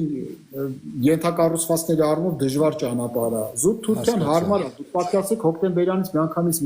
մտնի Կարս ու Կարսից շատ արագ հասնի Սևծով։ Բարձր։ Թուրքիայի կողմնակից է։ Լավ, մյուս հարցս եմ ուզում տամ այդ ժամանակ, որ ասում եք այդ 102 բազան Ռուսաստանը ուզում եք դուրս գա։ Ասես չեմ դուրս գալի։ Ո՞նց եք անելու։ Դե պրոստը կենացներ եք ասում 2 ժամ։ Իրանք պետքա հարգեն Հայաստանի սուվերեն որոշումը։ Իրանք սաղ աշխարհին այսօր չեն հարգում, Ուկրաինայից դուր չեն գալի։ Դուք այստեղ ինչ եք խոսում։ Ինչ եմ խոսում։ Հարցնում եմ ձեզ, իրանք սաղ աշխարհին չեն հարգում, հարձակվել են Ուկրաինա, հա, ո՞նց եք դուք որպես Հայաստան ստիպելու Ռուսաստանը դուրս գալու, այդքան բան եմ ստիպելու, դու իրանից պահանջելու ես, որ հանի, եթե չի հանում ու դու չես կարող իրան հեռացնել, հնարավորինս պետքա սահմանափակես իրան ներգործության հնարավորությունները։ Բայց չի որ մեր հնարավորությունների սահմաններում պետքա ոտքներս կարողանանք մեկնենք, Հայաստանը չի կարող ենթադրենք ուժ կիրառի իրանց նկատմամբ, բայց կամքը պետք է արտահայտես ու ինքը պիտի հարգի քո սուվերեն որոշումը, բայց դու քո սուվերեն որոշումը չես արտահայտել։ Պարզ է։ Շատ լավ, Շնորհակալություն։ մերսի Վահան ջան, մերսի ցավը տանեմ հարցերի համար։ Արտակ ջան, խնդրեմ, Արտակ ներքևում նստած Արտակի մասին է խոսքը։ Հարցդ կարճ ձևակերպի Արտակ ջան, որովհետև ժամանակ չունենք։ Արդեն ավելի լավ է չձևակերպեմ, մենք շաբաթի մի անգամ խոսում ենք Գուրգենի հետ, թող ուրիշները ժամանակը օգտագործեն։ Շնորհակալ եմ, Արսեն ջան։ Շատ լավ։ Շնորհակալություն։ Թամադա Վերջին հարցն է, չէ՞։ Երևի թե վերջին հարցն է, Թամադա Գևորգ Հակոբյան։ Խնդրեմ, ախպերս հարցը դուր։ Բարի օր ձեզ, նախ ողջունում եմ ձեզ բոլորիդ։ Արդ ձեզ։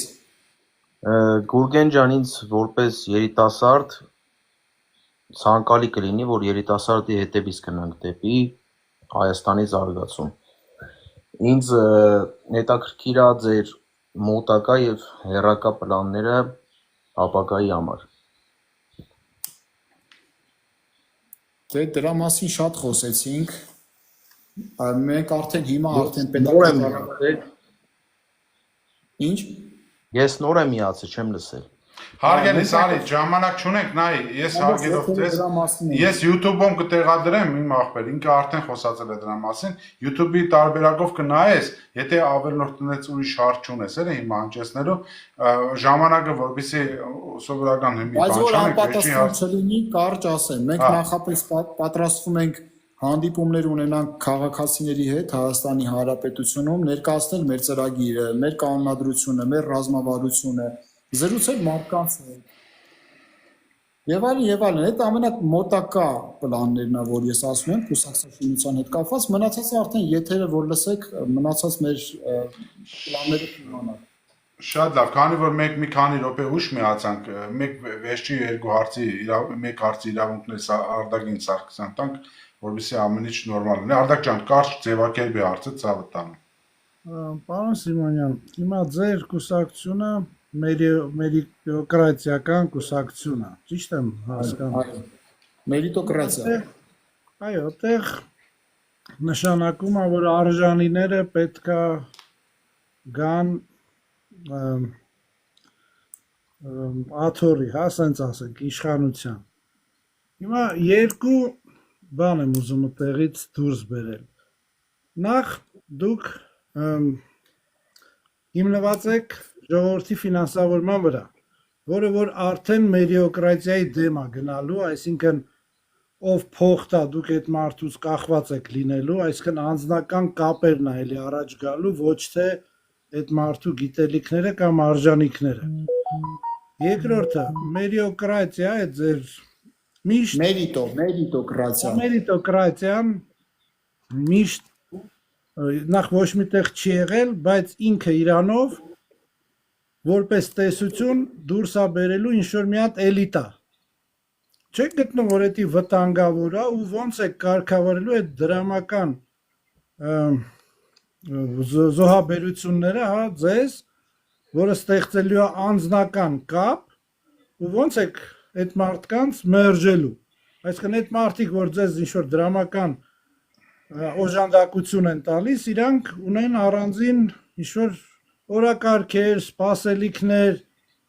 ինչ եք անելու։ Ու վերջի հարցն է, ես օրինակ չհասկացա, դուք ոնց այդ եզրահանգման եկաք, ոնց եք պատկերացնում, ենթադրենք թոշակառու միտիկին, որ մեզ գումար է փոխանցել, մենք իրան պաշտոն ենք խոստացել դրա դիմաց։ Ես թոշակառույց չեմ խոսում, թոշակառույցը ընդհանրապես փող չեմ խոսում։ Ժողովուրդն է մեզ ֆինանսավորում։